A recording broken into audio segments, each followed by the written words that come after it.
स्वागत करण्यासाठी मी माझे विद्यार्थी मनीष खाडे यांच्यासोबत बोलवतो.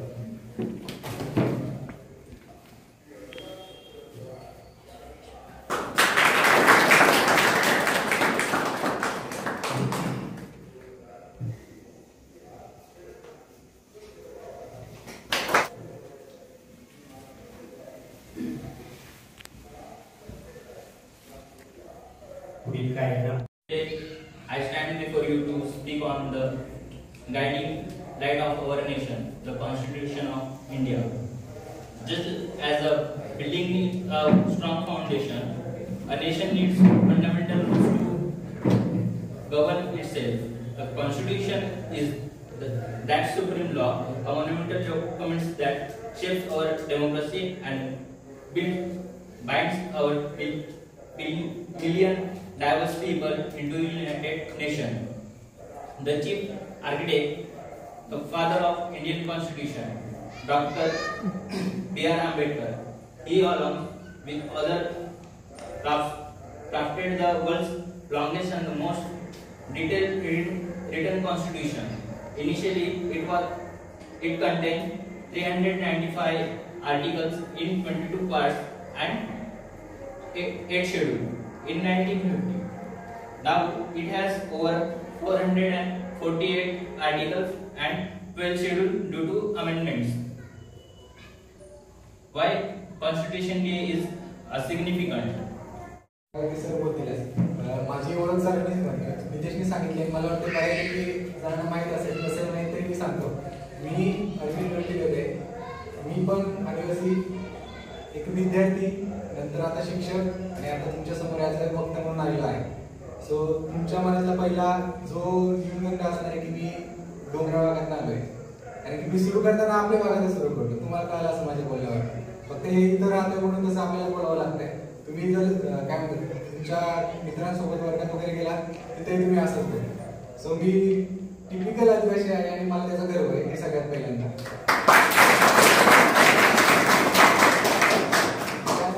मी बोलायला सुरुवात करतो. सगळ्यांना सर बोलणार, त्यामुळे मी त्यावरती जास्त काही बोलत नाही. फक्त एक अभ्यास कसा करावा याबद्दल मी तुम्हाला थोडंसं एक 2 की 5 मिनिटांमध्ये मार्गदर्शन करतो. तुम्हाला आता मूवीच्या साईट सुद्धा माहिती असतील की तिथे तुम्हाला फ्री ऑफ कॉस्टमध्ये व्हिडिओज वगैरे मिळतात. नवीन मूवी रिलीज झाले की तुम्हाला डाउनलोड करून बघता येत आहे.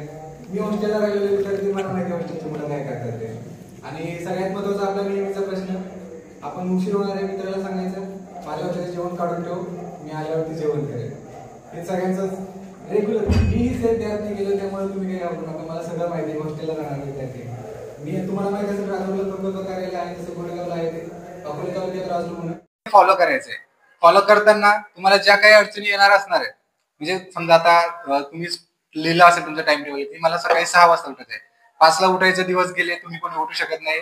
आम्ही उठत नव्हतो, आम्ही पण 5चं टायमिंग लिहायचो. 5 वाजता उठायचंय, 5:30 पर्यंत आंघोळ करायची, 5:30ला जिमला जायचंय, जिम करून 6 वाजता यायचंय, 6 वाजता फ्रेश व्हायचं आंघोळ वगैरे करून, आणि 6:30ला परत आपलं काय म्हणते लेक्चरला जायच्या आधी परत आपला अभ्यास करायचा आणि मग लेक्चरला जायचं किंवा कॉलेजला जायचं, व्हॉटएव्हर जे काय असेल ते. असं माझंही शेड्यूल होतं 6 पर्यंत. पण क्वचित फॉलो व्हायचं.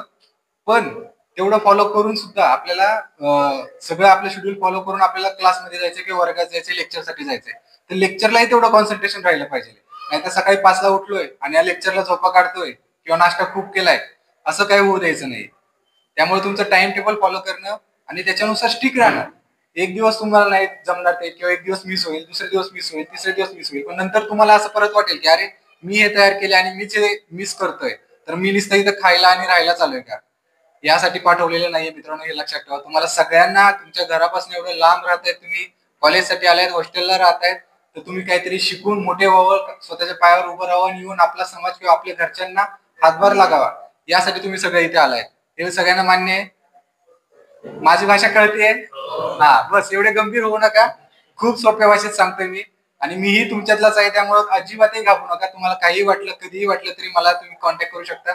नितेशकडे नंबर आहे, तुमच्या सरांकडे नंबर आहे, कधीही बोलू शकता. फक्त जाता जाता एकच सांगेल, अभ्यास कसा करायचा एकदा तुम्ही वाचलं तुम्हाला कळणार नाही. इंग्लिश असू दे, मराठी असू दे, हिंदी असू दे, कळणार नाही. एकदा परत वाचायचं, कळणार नाही. आणि शक्यतो तुमचा जो मित्र परिवार आहे त्यांच्यामध्ये जर तुम्ही डिस्कशन केलं, आता मोस्टली काय असेल, काही वेळेस तुमचं इंजिनिअरिंगला तुम्ही एकटाच असाल, अजून कोणी तुमच्या हॉस्टेलमध्ये इंजिनिअरिंगचा तुमचा मित्र नसेल, ठीक आहे, नसू देत, त्याला तर थोडीफार इंग्लिश कळत असेल. इव्हन हॉस्टेलचा आपल्या सॉरी काय म्हणतात त्याला कॉलेजचा जाऊ द्यात, पण तुमच्या भागवाला तर कोणीतरी असेल, नाही भागवाला आपल्या गावाच्या जवळचा, आपल्या जिल्ह्यातला, तालुक्यातला कोणीतरी असेल. जरी कोणी नाही तरी आपण रूम मध्ये आले म्हटल्यावर आपले 2 मित्र तयार झाले असणार आहेत. बस तोच आपला मित्र लाईफ टाइम. त्याच्यासमोर बिंदास मोडकी तोडकी. या मित्राचं मी खरंच अभिनंदन करेल की त्यांनी इंग्लिशमध्ये एवढं चांगलं स्पीच दिलं. त्यावरती सर बोलतीलच, पण मी वैयक्तिक सांगतोय, मी ज्यावेळेस माझ्या प्रोफेशनल लाईफ मध्ये गेलो त्यावेळेस मी इंग्लिश बोलायला लागलो. तोपर्यंत मला इंग्लिश येत नव्हती. ज्यावेळेस मी जॉबला लागलो त्यावेळेस मी इंग्लिश बोलायला लागलो. त्यामुळे इंग्लिशच पाहिजे असं काही नाहीये. इंग्लिश नसली तरी तुम्ही त्या स्टेज पर्यंत जाऊ शकता, पण नंतर तुम्हाला ते डेव्हलपच करावं लागेल. इंग्लिशला ऑप्शन नाही. जरी तुम्ही आर्ट्स, कॉमर्स, सायन्सला जरी असला तरी थोडं इंग्लिशवरती प्रभुत्व पाहिजे. आपण आता आपल्या टाइम शेड्यूल वरती येऊयात परत. एकदा दोनदा तीनदा तुमचं ते मॅच होणार नाही. तुम्हाला नंतर वाटेल की अरे मी हे करतोय पण मी फॉलो करत नाहीये.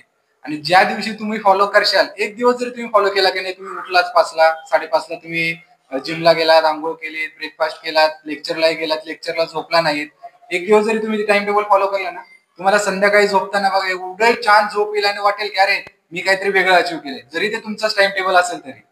आणि अभ्यासाच्या बाबतीत तुम्हाला जर सांगितलं, तुम्हाला मित्रासोबत ते पाठांतर करणं किंवा मित्रासोबत ते डिस्कशन करणं असणार आहे. त्यावरनं तुम्हाला कळेल की आपण आपल्या मित्राला जे सांगतोय तेच आपण आपल्या अभ्यासामध्ये करू शकतो का, आपल्याला थोडंसं आठवतंय का, रिमाइंड होतंय का, आपण ते परीक्षेत लिहू शकतोय का, यावरनं तुमच्या बऱ्याच कन्सेप्ट क्लिअर होते. आता मी फक्त जाता जाता एक टेक्नॉलॉजिकल, तुम्ही सगळे आहात, मी जास्त वेळ घेतले, सर खूप संविधानावरती अजून चांगलं बोलतील. मी फक्त तुम्हाला एक रील्स ऐकवणार आहे आणि ही मला वाटते बऱ्यापैकी तुम्ही सगळ्यांनी ऐकलेली असणार आहे.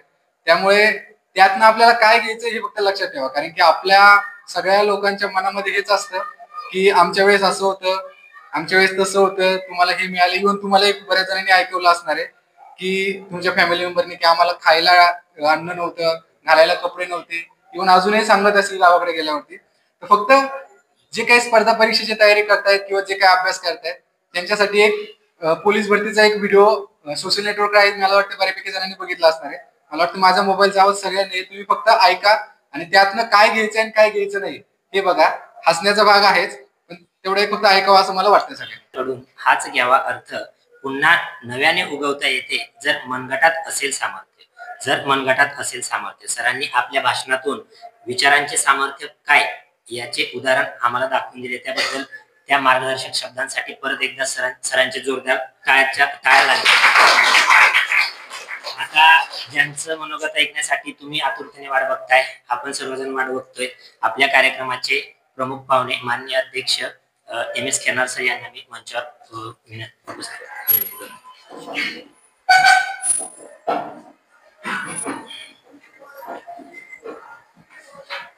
सद्गृहस्थ. सर्वांना नमस्कार, सर्वांना जय भीम. आज आपल्याला सगळ्यांना माहिती आहे, आज 26 नोव्हेंबर, आज आपण संविधान दिन या ठिकाणी साजरा करत आहोत.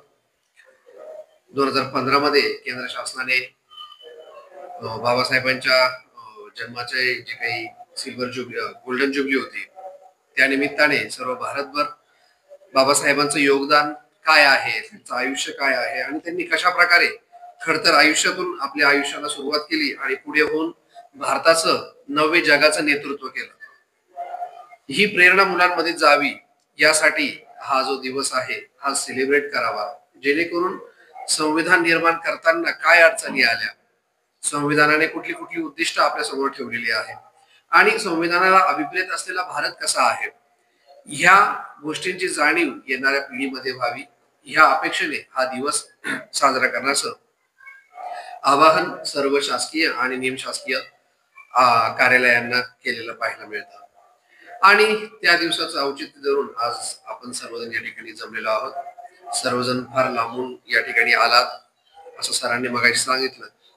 तुमच्यापेक्षा मी जास्त लांबून आलो. तुम्ही कराडमधून आलात, मी कोल्हापूरमधून आलो. इथे येण्याचं कारण काय, का अट्टाहास आहे, तर तुमच्यासारखे जे यंग माइंड्स आहेत त्यांच्याशी संवाद या निमित्ताने मला साधता येईल. जे काही माझे थोडेफार अनुभव आहे, जे काही थोडंफार वाचन आहे, जी काही थोडीशी माहिती मला मिळालेली आहे ती पुढच्या पिढीला देण्याचा थोडासा प्रयत्न मी या ठिकाणी करणार आहे. सकाळीच वेणुताई चव्हाण कॉलेजमध्ये तास दीड तास झालं, दुपारी आमच्या कॉलेजला झालं आणि आता संध्याकाळी इथे हे माझं सद्भाग्य मी समजतो की ह्या निमित्ताने मला बाबासाहेबांचा जो काही प्रसाद आहे हा सगळ्यांमध्ये वाटण्याचा एक आनंद त्यांनी मला या ठिकाणी उपलब्ध करून दिला. कारण बाबासाहेब नसते तर आपण कोणी या ठिकाणी राहिलो नसतो, आलो नसतो. कारण ज्या खडतर परिस्थितीतून जी काही रील सरांनी आता दाखवली त्याच्यापेक्षाही भयानक आणि खडतर परिस्थिती बाबासाहेबांनी सोसली. कारण बाकीच्यांना अभ्यास करायला पुस्तक होते हे त्यांनी मान्य केलेलं आहे, बाबासाहेबांकडे तेही नव्हतं. अभ्यास करण्यासाठी बाकीच्यांना घर होते हे तरी बाकीच्यांनी मान्य केलं, बाबासाहेबांना तेही नव्हतं. बाकीच्यांना अभ्यास करण्याची संधी होती हे त्यांनी मान्य केलं, बाबासाहेबांना तेही नव्हतं. आणि मग त्यांच्यापेक्षा वेगळा आदर्श मी आपल्यासमोर काय ठेवू की एवढ्या खडतर परिस्थितीतून हा महामानव पुढे येतो आणि फक्त स्वतःच्या समाजाचा विचार न करता संपूर्ण मानव जातीचा या ठिकाणी विचार करतो आणि जगामध्ये एक वेगळा आदर्श स्थापन करतो. कोलंबिया युनिव्हर्सिटीने ऑफिशियली डिक्लेअर केलंय की डॉक्टर बाबासाहेबांसारखा हुशार व्यक्ती आजपर्यंत या पृथ्वीतलावर झालेला नाही आणि कदाचित होणार पण नाही. Not in the terms of the degrees which they have, फक्त त्यांच्याकडे ज्या डिग्री पदव्या आहेत त्यांच्या अनुषंगाने नाही म्हणत आहे की ज्या भौगोलिक परिस्थितीत, ज्या राजकीय, आर्थिक, सामाजिक परिस्थितीमध्ये त्यांनी भारतीय संविधानाचं निर्माण केलं, हे जे चॅलेंजिंग टास्क होतं हे कोणीही सहजासहजी स्वीकारलं नसतं. परंतु त्यांनी ते चॅलेंज स्वीकारलं, नव्हे ते खरं करून दाखवलं आणि त्याची परिणिती म्हणून आज 77-78 वर्ष झाल्यानंतर देखील भारत एक जगातली सगळ्यात मोठी समृद्ध लोकशाही म्हणून उभा आहे. नुसतं उभा नाही तर the fastest growing economy of the world, जगातली चौथी इकॉनॉमी म्हणून भारताने जे काही स्थान प्राप्त केलेलं आहे ही आकडेवारी IMF ने डिक्लेअर केलेली आहे, कुठल्याही शासनाने दिलेली आणि म्हणून त्या शासनाचं मी काही या ठिकाणी कौतुक करत नाहीये, ही जगाने दिलेली आहे. आणि ह्या सगळ्यांमागे जी काही भूमिका आहे, जसं त्या मुलाने मग सांगितलं की फाउंडेशन ऑफ एव्हरी बिल्डिंग किती स्ट्रॉंग आहे, त्यावरती बिल्डिंग किती स्ट्रॉंग आहे हे ठरतं. आणि आपल्या संविधानाचं, आपल्या लोकशाहीचं फाउंडेशन जे आहे ते बाबासाहेब आणि त्यावेळेचे जे काही कॉन्स्टिट्यूशन फ्रेमर्स आहेत त्यांनी रचलेलं आहे. आणि ह्या संविधानिक पायावर आजचा हा समाज, आजचा हा देश उभारलेला आहे. आणि म्हणून आपण सर्वजण खूप चांगलं आयुष्य या ठिकाणी जगत आहोत.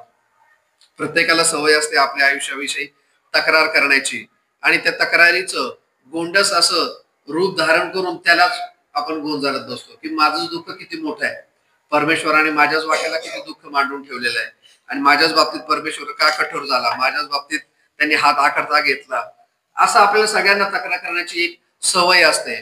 मात्र बाबासाहेबांनी ही खंत कुठेही न बाळगता येणारे जे काही दगड होते, येणारे जी काही परिस्थिती होती ती चांगल्या प्रकारे त्यांनी वापरली.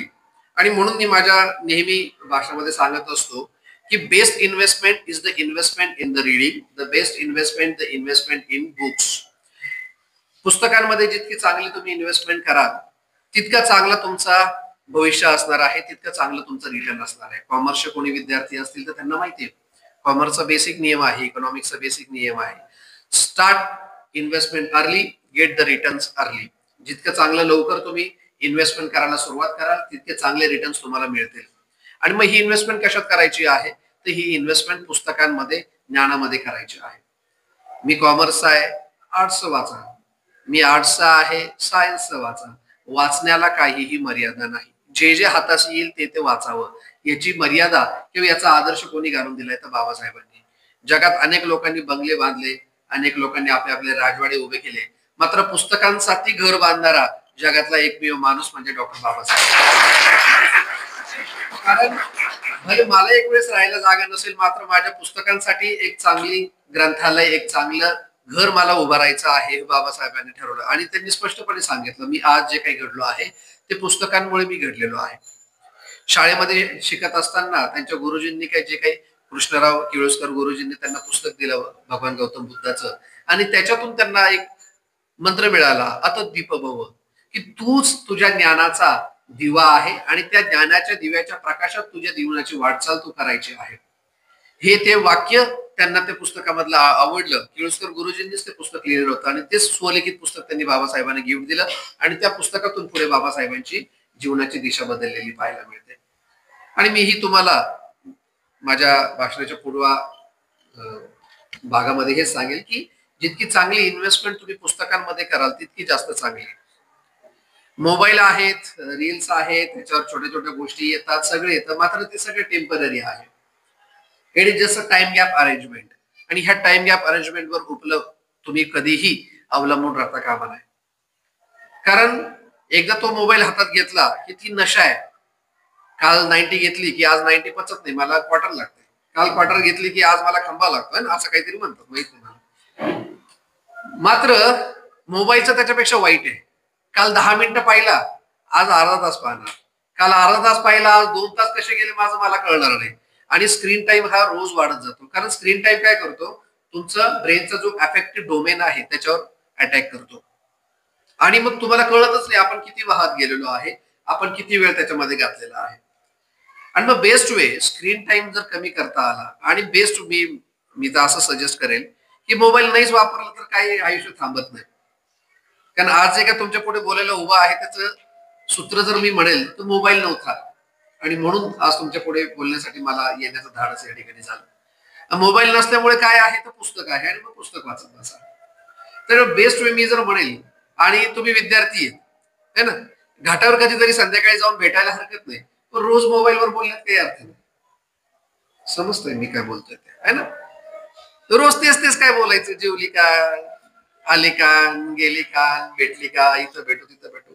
बेस्ट वे, बरं बाई तू ठीक आहे ना, ओके मी पण ठीक आहे, भेटू नंतर. त्याच्यापेक्षा मोबाईलचा वापर जास्त करायची काही गरज नाही. आणि ते काय आपले सेल्फी काढून आपल्याला काय त्याची रॉयल्टी भेटणार नाहीये, हे तर आपल्याला स्पष्ट आहे. कितीही चांगला आपण हँडसम झालो, किती छान आपण केस विंचरले, कारण ती एक, जसं मगाशी सरांनी सांगितलं, आपल्या समाजामध्ये न्यूनगंडाची भावना असते. मग ती न्यूनगंड आपण कसं दूर करतो, मग मी चांगला दिसलो पाहिजे, माझे केस चांगले असले पाहिजे, माझे शूज चांगले असले पाहिजे, असं आपलं एक्झिस्टन्स दाखवण्याचा आपण खोटा प्रयत्न करतो, अट्टहास करतो. आणि हे सगळ्यात वाईट आहे, हे सगळ्यात चुकीचं आहे. कुणालाही आपण प्रूव्ह करायला जायची गरज नाही. आपण प्रूव्ह कधी होऊ, आपल्या कामातून आपण प्रूव्ह झालं पाहिजे. मी कोणाला तरी शायनिंग मारायला, मी कोणाला तरी इम्प्रेस करायला जाणार, आणि त्या नादामध्ये माझे कॉलेजचे 3 वर्ष, माझ्या कॉलेजचे 5 वर्ष कसे निघून जातील माझं मला कळणार नाही. नितेशला मी खूप जपलाय, त्यांनी भले माझं कौतुक केलेलं असो, खूप जपलाय. असं केसांनी मागे 17 वेळा, तेवढेच केस आहे, किती वेळा विंचरायचे ते, एकदा विंचरले बस झाले. मी आता गाडीतून उतरलो तसा सरांबरोबर आलो, इथं आलो. घरी जाऊन काय बाबा तोंड धुवायचं, पावडर लावायची, काय करायचं ते, हे टेम्पररी स्वरूप असणार आहे. हा मला आपल्या समाजामध्ये एक दुर्गुण दिसतो. तो थोडा तुम्ही लोकांनी जर कमी केला तर त्याचे माझ्यावर उपकार होतील असं मी या ठिकाणी समजतो. सरांनी सांगितलं हॉस्टेलचा विद्यार्थी, आम्ही हॉस्टेलचेच विद्यार्थी, आम्हीही गरीब परिस्थितीतून आलेलो आहोत. मात्र त्याचा भाऊ आणि त्याचा भांडवल करण्याचा आजचा दिवस नाही, किंवा हा काळ नाहीये. कोणी विचारत आहे तुम्ही कुठून आलेला आहात, कारण जे त्याचा इतिहास लिहिला जातो, पराजित माणसाचा कोणीही विचारत नाही. आणि तुमचा जर इतिहास लिहावा, कोणी विचारावा असं वाटत असेल तर आपण जेता होणं अपेक्षित आहे, विजेता होणं अपेक्षित आहे. आणि त्यासाठी अहोरात्र मेहनत आणि कष्ट हे एकमेव साधन आहे, त्याला पर्याय नाही, त्याला पर्याय नाही. मी माझ्या आता मूळ आणि पुढच्या विषयाकडे येतो. संविधान जे आहे आपलं, त्या संविधानाविषयी आता येताना कुठलाही टॉपिक फायनलाइज नव्हता, अचानक सरांचा फोन आला आणि या ठिकाणी येण्याचं मी मान्य केलं. ठीक आहे म्हटलं जाऊया, त्या निमित्ताने आपल्याला मुलांशी जरा हितगुज करता येईल, बोलता येईल थोडस. मग इथं बसलेला असताना माझ्या डोक्यासमोर हा विषय आला की भारतीय संविधान आणि आजचा युवक. कारण संविधान तयार करून 77-78 वर्ष झाले है ना.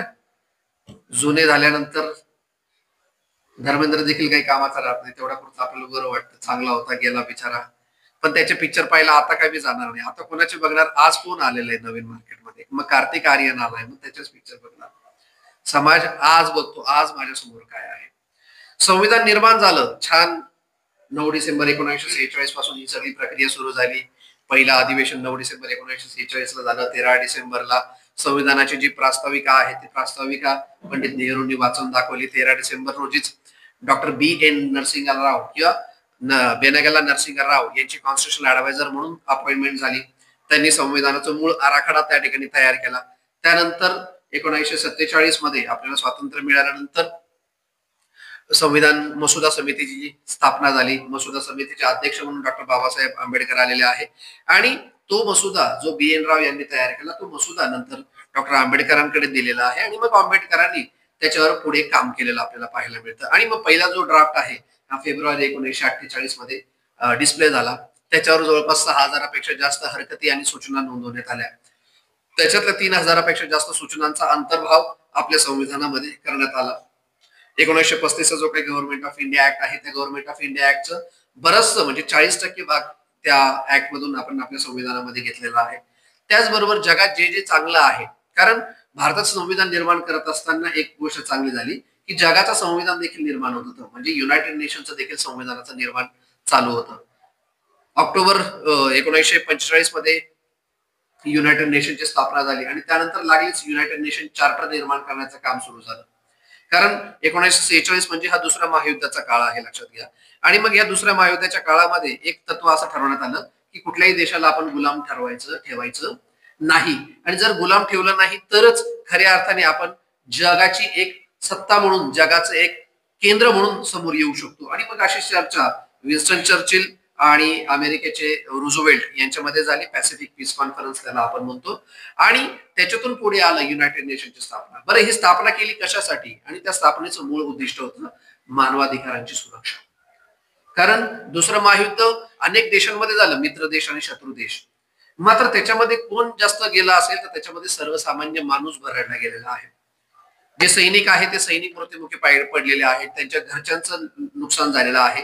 जे सैनिक नव्हते किंवा त्यांचा युद्धाशी संबंध नाही असे लोक, जी महागाई वाढली त्या महागाईमध्ये होरपळलेले होते.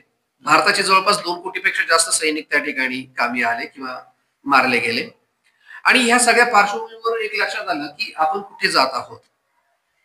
हे जग आपण विनाशाकडे घेऊन चाललेलो आहोत. आणि त्यातच प्रसंग घडतोय तो म्हणजे हिरोशिमा आणि नागासाकीचा. मोठ्या प्रमाणात ऍटॉमिक ब्लास्ट झालेला आहे आणि ऍटॉमिक ब्लास्टद्वारे संपूर्ण जग नष्ट होतं की काय अशी भीती व्यक्त करण्यात आलेली आहे. आणि तो ब्लास्ट झाल्यानंतर 15 ऑगस्टला मग जपानने शरणागती स्वीकारलेली आहे आपल्याला पाहायला मिळते, 15 ऑगस्ट 1945 मध्ये. आणि मग त्यावेळी 45 मध्ये विन्स्टन चर्चिलने घोषणा केली की आता देखील आम्ही भारताला स्वातंत्र्य देणार आहोत. आम्हाला आता भारतावर किंवा इतर कुठल्याही देशावर आम्हाला राज्य करायचं नाही असं त्यांनी ठरवलं. मात्र जर आम्ही तुम्हाला स्वतंत्र केलं तर तुम्ही देश कसा चालवणार? तुम्हाला त्याची काहीच आयडिया नाही. तुम्ही ठीक आहे कराडमध्ये आलात, मात्र कशासाठी जायचं? फिरायला 2 दिवस बरं वाटेल, त्याच्यानंतर काय करायचं? 3ऱ्या दिवसापासून प्रश्न निर्माण होईल. दिशा जर निश्चित नसेल, माझा प्लॅन जर निश्चित नसेल तर सगळं फेलच होणार आहे, सगळं वाया जाणार आहे.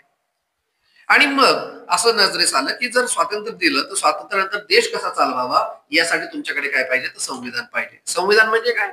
तर इट इज अ फ्रेमवर्क, चौकट आहे. कशासाठी आहे ही चौकट?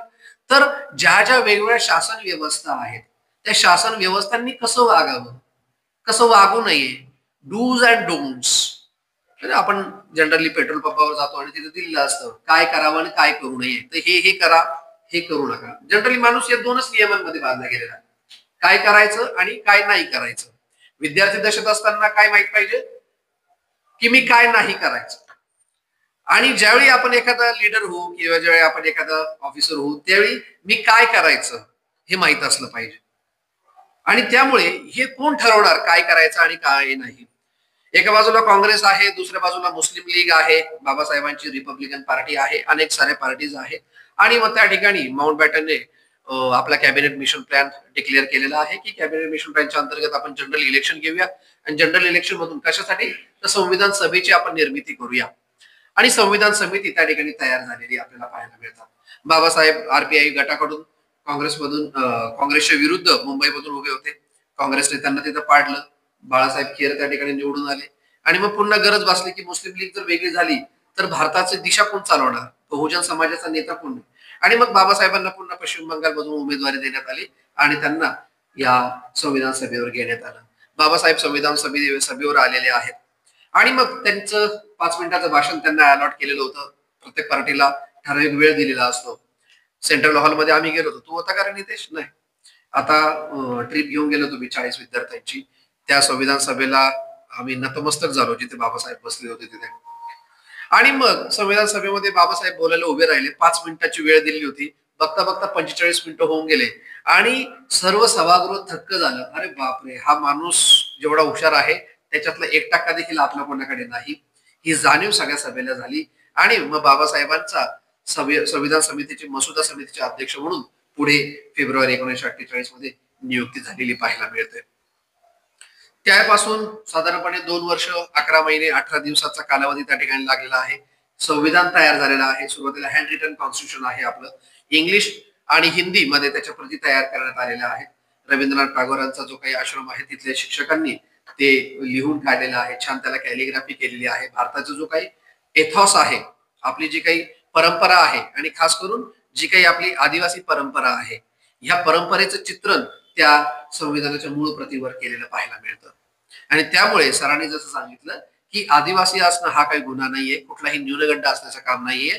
तर मध्यंतरीच्या काळामध्ये जो काही लुप्त झालेला भाग होता तो आता पुन्हा बाहेर आलेला आहे. मग तो RRR सारखा पिक्चर असेल, बिरसा मुंडांची जयंती असेल किंवा आदिवासी विकास मंत्रालयाने घेतलेलं एक प्रोएक्टिव्ह रोल असेल, या माध्यमातून हा समाज आता पुढे येऊ पाहतो आहे. आणि ह्या माध्यमातून आज आपल्याला या ठिकाणी शिक्षणाची संधी मिळालेली आहे. आणि हे सगळं डिपिक्शन त्या संविधानावर झालेलं पाहायला मिळतं. आता या ठिकाणी वेगवेगळ्या कोर्सेसचे विद्यार्थी आहेत.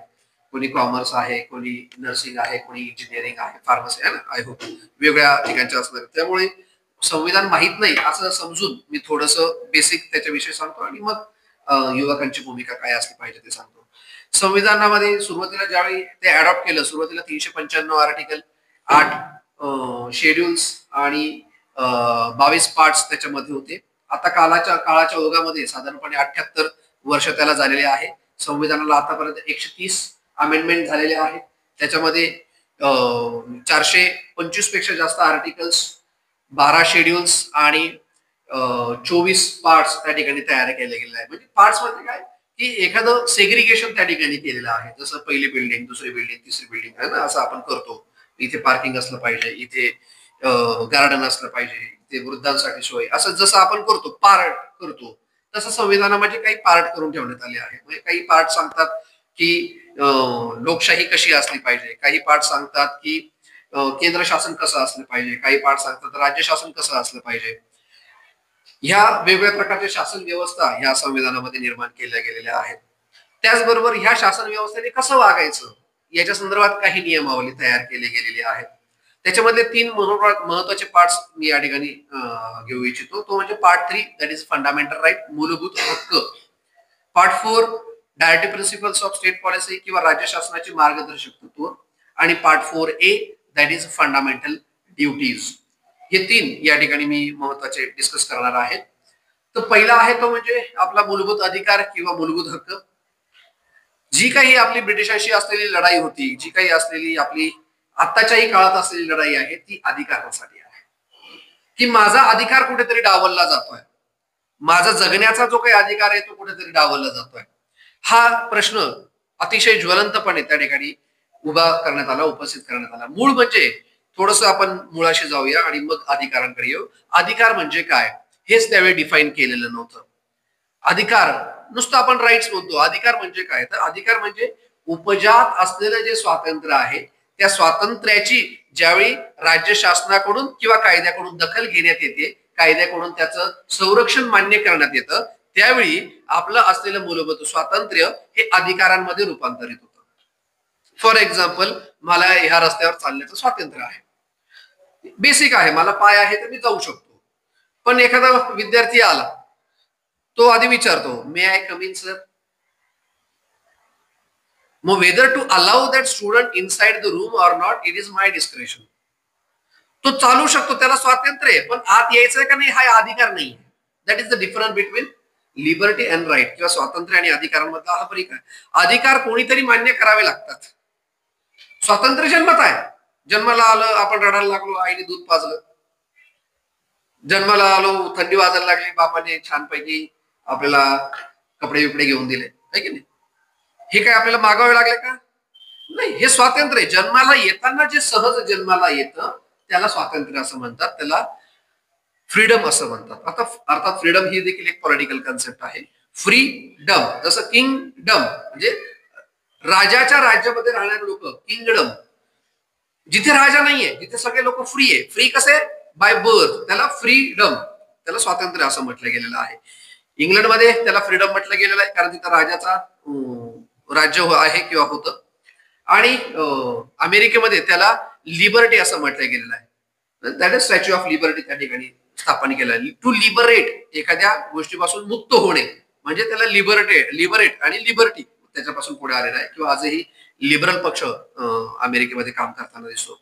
या दोघांचा परिणाम, अमेरिका आणि इंग्लंड या दोघांचा परिणाम, कारण दोघं त्या ठिकाणी मित्र राष्ट्र होते, दोघांनी दुसरं महायुद्ध जिंकलेलं आहे, दोघांनी मिळून युनायटेड नेशनची उभारणी केलेली आहे, दोघांनी मिळून युनायटेड नेशन मध्ये जे महत्वाचं डॉक्युमेंट आहे that is UDHR, universal declaration of human rights, मानवाधिकारांचा जागतिक जाहीरनामा, हा 10 डिसेंबर 1948 मध्ये त्या ठिकाणी स्पष्ट केला, म्हणजे जाहीर केला.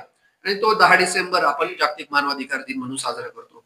मग ते जे काही जागतिक मानवाधिकार जाहीर झाले 10 डिसेंबर 1948 मध्ये, ते मानवाधिकार आपल्या संविधानामध्ये घेण्यात आले आणि त्याला आपण फंडामेंटल राईट असं म्हणतो. तिकडे त्याला ह्युमन राईट्स, मानवाधिकार म्हणतात, आपल्याकडे त्याला फंडामेंटल राईट्स म्हणतात. Fundamental, why fundamental? Because they are fundamental to live a life of human being. प्रत्येकाला मनुष्य म्हणून जगण्यासाठी किमान अधिकार जे आवश्यक आहे त्याला मूलभूत अधिकार असं म्हटलं गेलं. याची गरज का होती भारतात? तर ब्रिटिशांनी वेळोवेळी आपल्याला आपल्या अधिकारांपासून वंचित ठेवलं. तुम्हाला जर पत्र लिहायचं असेल तर आम्ही आधी पत्र बघणार, सेन्सॉर करणार आणि मग ते पाठवणार. तुम्हाला फोन करायचा आहे, आम्ही बघणार आणि मग ते पत्र पाठवणार किंवा मग तुम्हाला बोलू देणार. तुम्हाला कुठे जायचंय याच्यावर ब्रिटिशांचं नियंत्रण असायचं. तुम्ही काय बोलणार, तुम्ही काय लिहिणार, तुम्ही वृत्तपत्रामध्ये काय छापणार, याच्यावर ब्रिटिशांचं नियंत्रण आहे. आणि ह्या नियंत्रणापासून आपल्याला मुक्त व्हायचंय आणि म्हणून स्वराज्याची चळवळ त्या ठिकाणी आहे. त्याच्यापासून मिळालेल्या स्वातंत्र्याला सिव्हिल राईट्स, पॉलिटिकल राईट्स असं म्हणतात. आणि हे सिव्हिल आणि पॉलिटिकल राईट्स मग ह्या फंडामेंटल राईट मध्ये, मूलभूत अधिकारांमध्ये घेतले गेलेले आपल्याला पाहायला मिळतात. जनरली 6 प्रकारचे मूलभूत अधिकार त्या ठिकाणी सांगितले गेलेले आहेत. आर्टिकल 14 ते 18 राईट टू इक्वॅलिटी, समानतेचा अधिकार त्या ठिकाणी दिलेला आहे. हा पहिल्यांदा घेतलाय बाबासाहेबांनी, लक्षात घ्या. कारण भारतामध्ये समानता ही कधीच नव्हती. भारतामध्ये काय आहे? जातीची उतरंड व्यवस्था आहे. काही लोक जातीच्या वरच्या टोकावर बसलेली आहेत.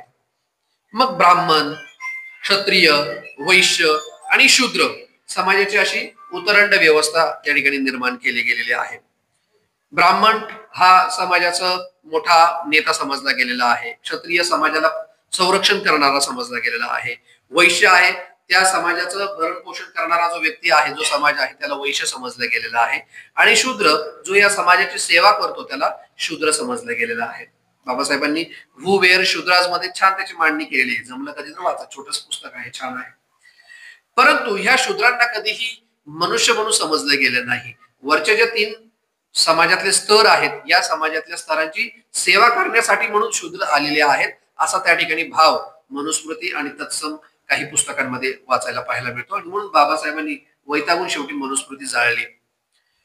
कारण इंडियन माइंडसेट जो आहे हा बदलायलाच तयार नाही आहे. पिढ्याने पिढ्या त्यांच्या माइंडसेट मध्ये हे घातलं गेलेलं आहे की शूद्र हे फक्त तुमच्या सेवा करण्यासाठी आहे, शूद्रांना स्वतंत्रपणे जगण्याचा अधिकार नाही. शूद्र जसं इंग्लंड अमेरिकेमध्ये दलित जे स्लेव्स असतात त्या स्लेव्सला माणूस समजला जात नाही. म्हणजे त्यावेळी ज्यावेळी ह्युमन राईट डिक्लेअर झाले त्यावेळी देखील हीच परिस्थिती होती की जे निग्रो आहेत यांना माणूस समजलं जात नाही आणि म्हणून ते माणूसच नाही तर त्यांना मानवाधिकार नाही.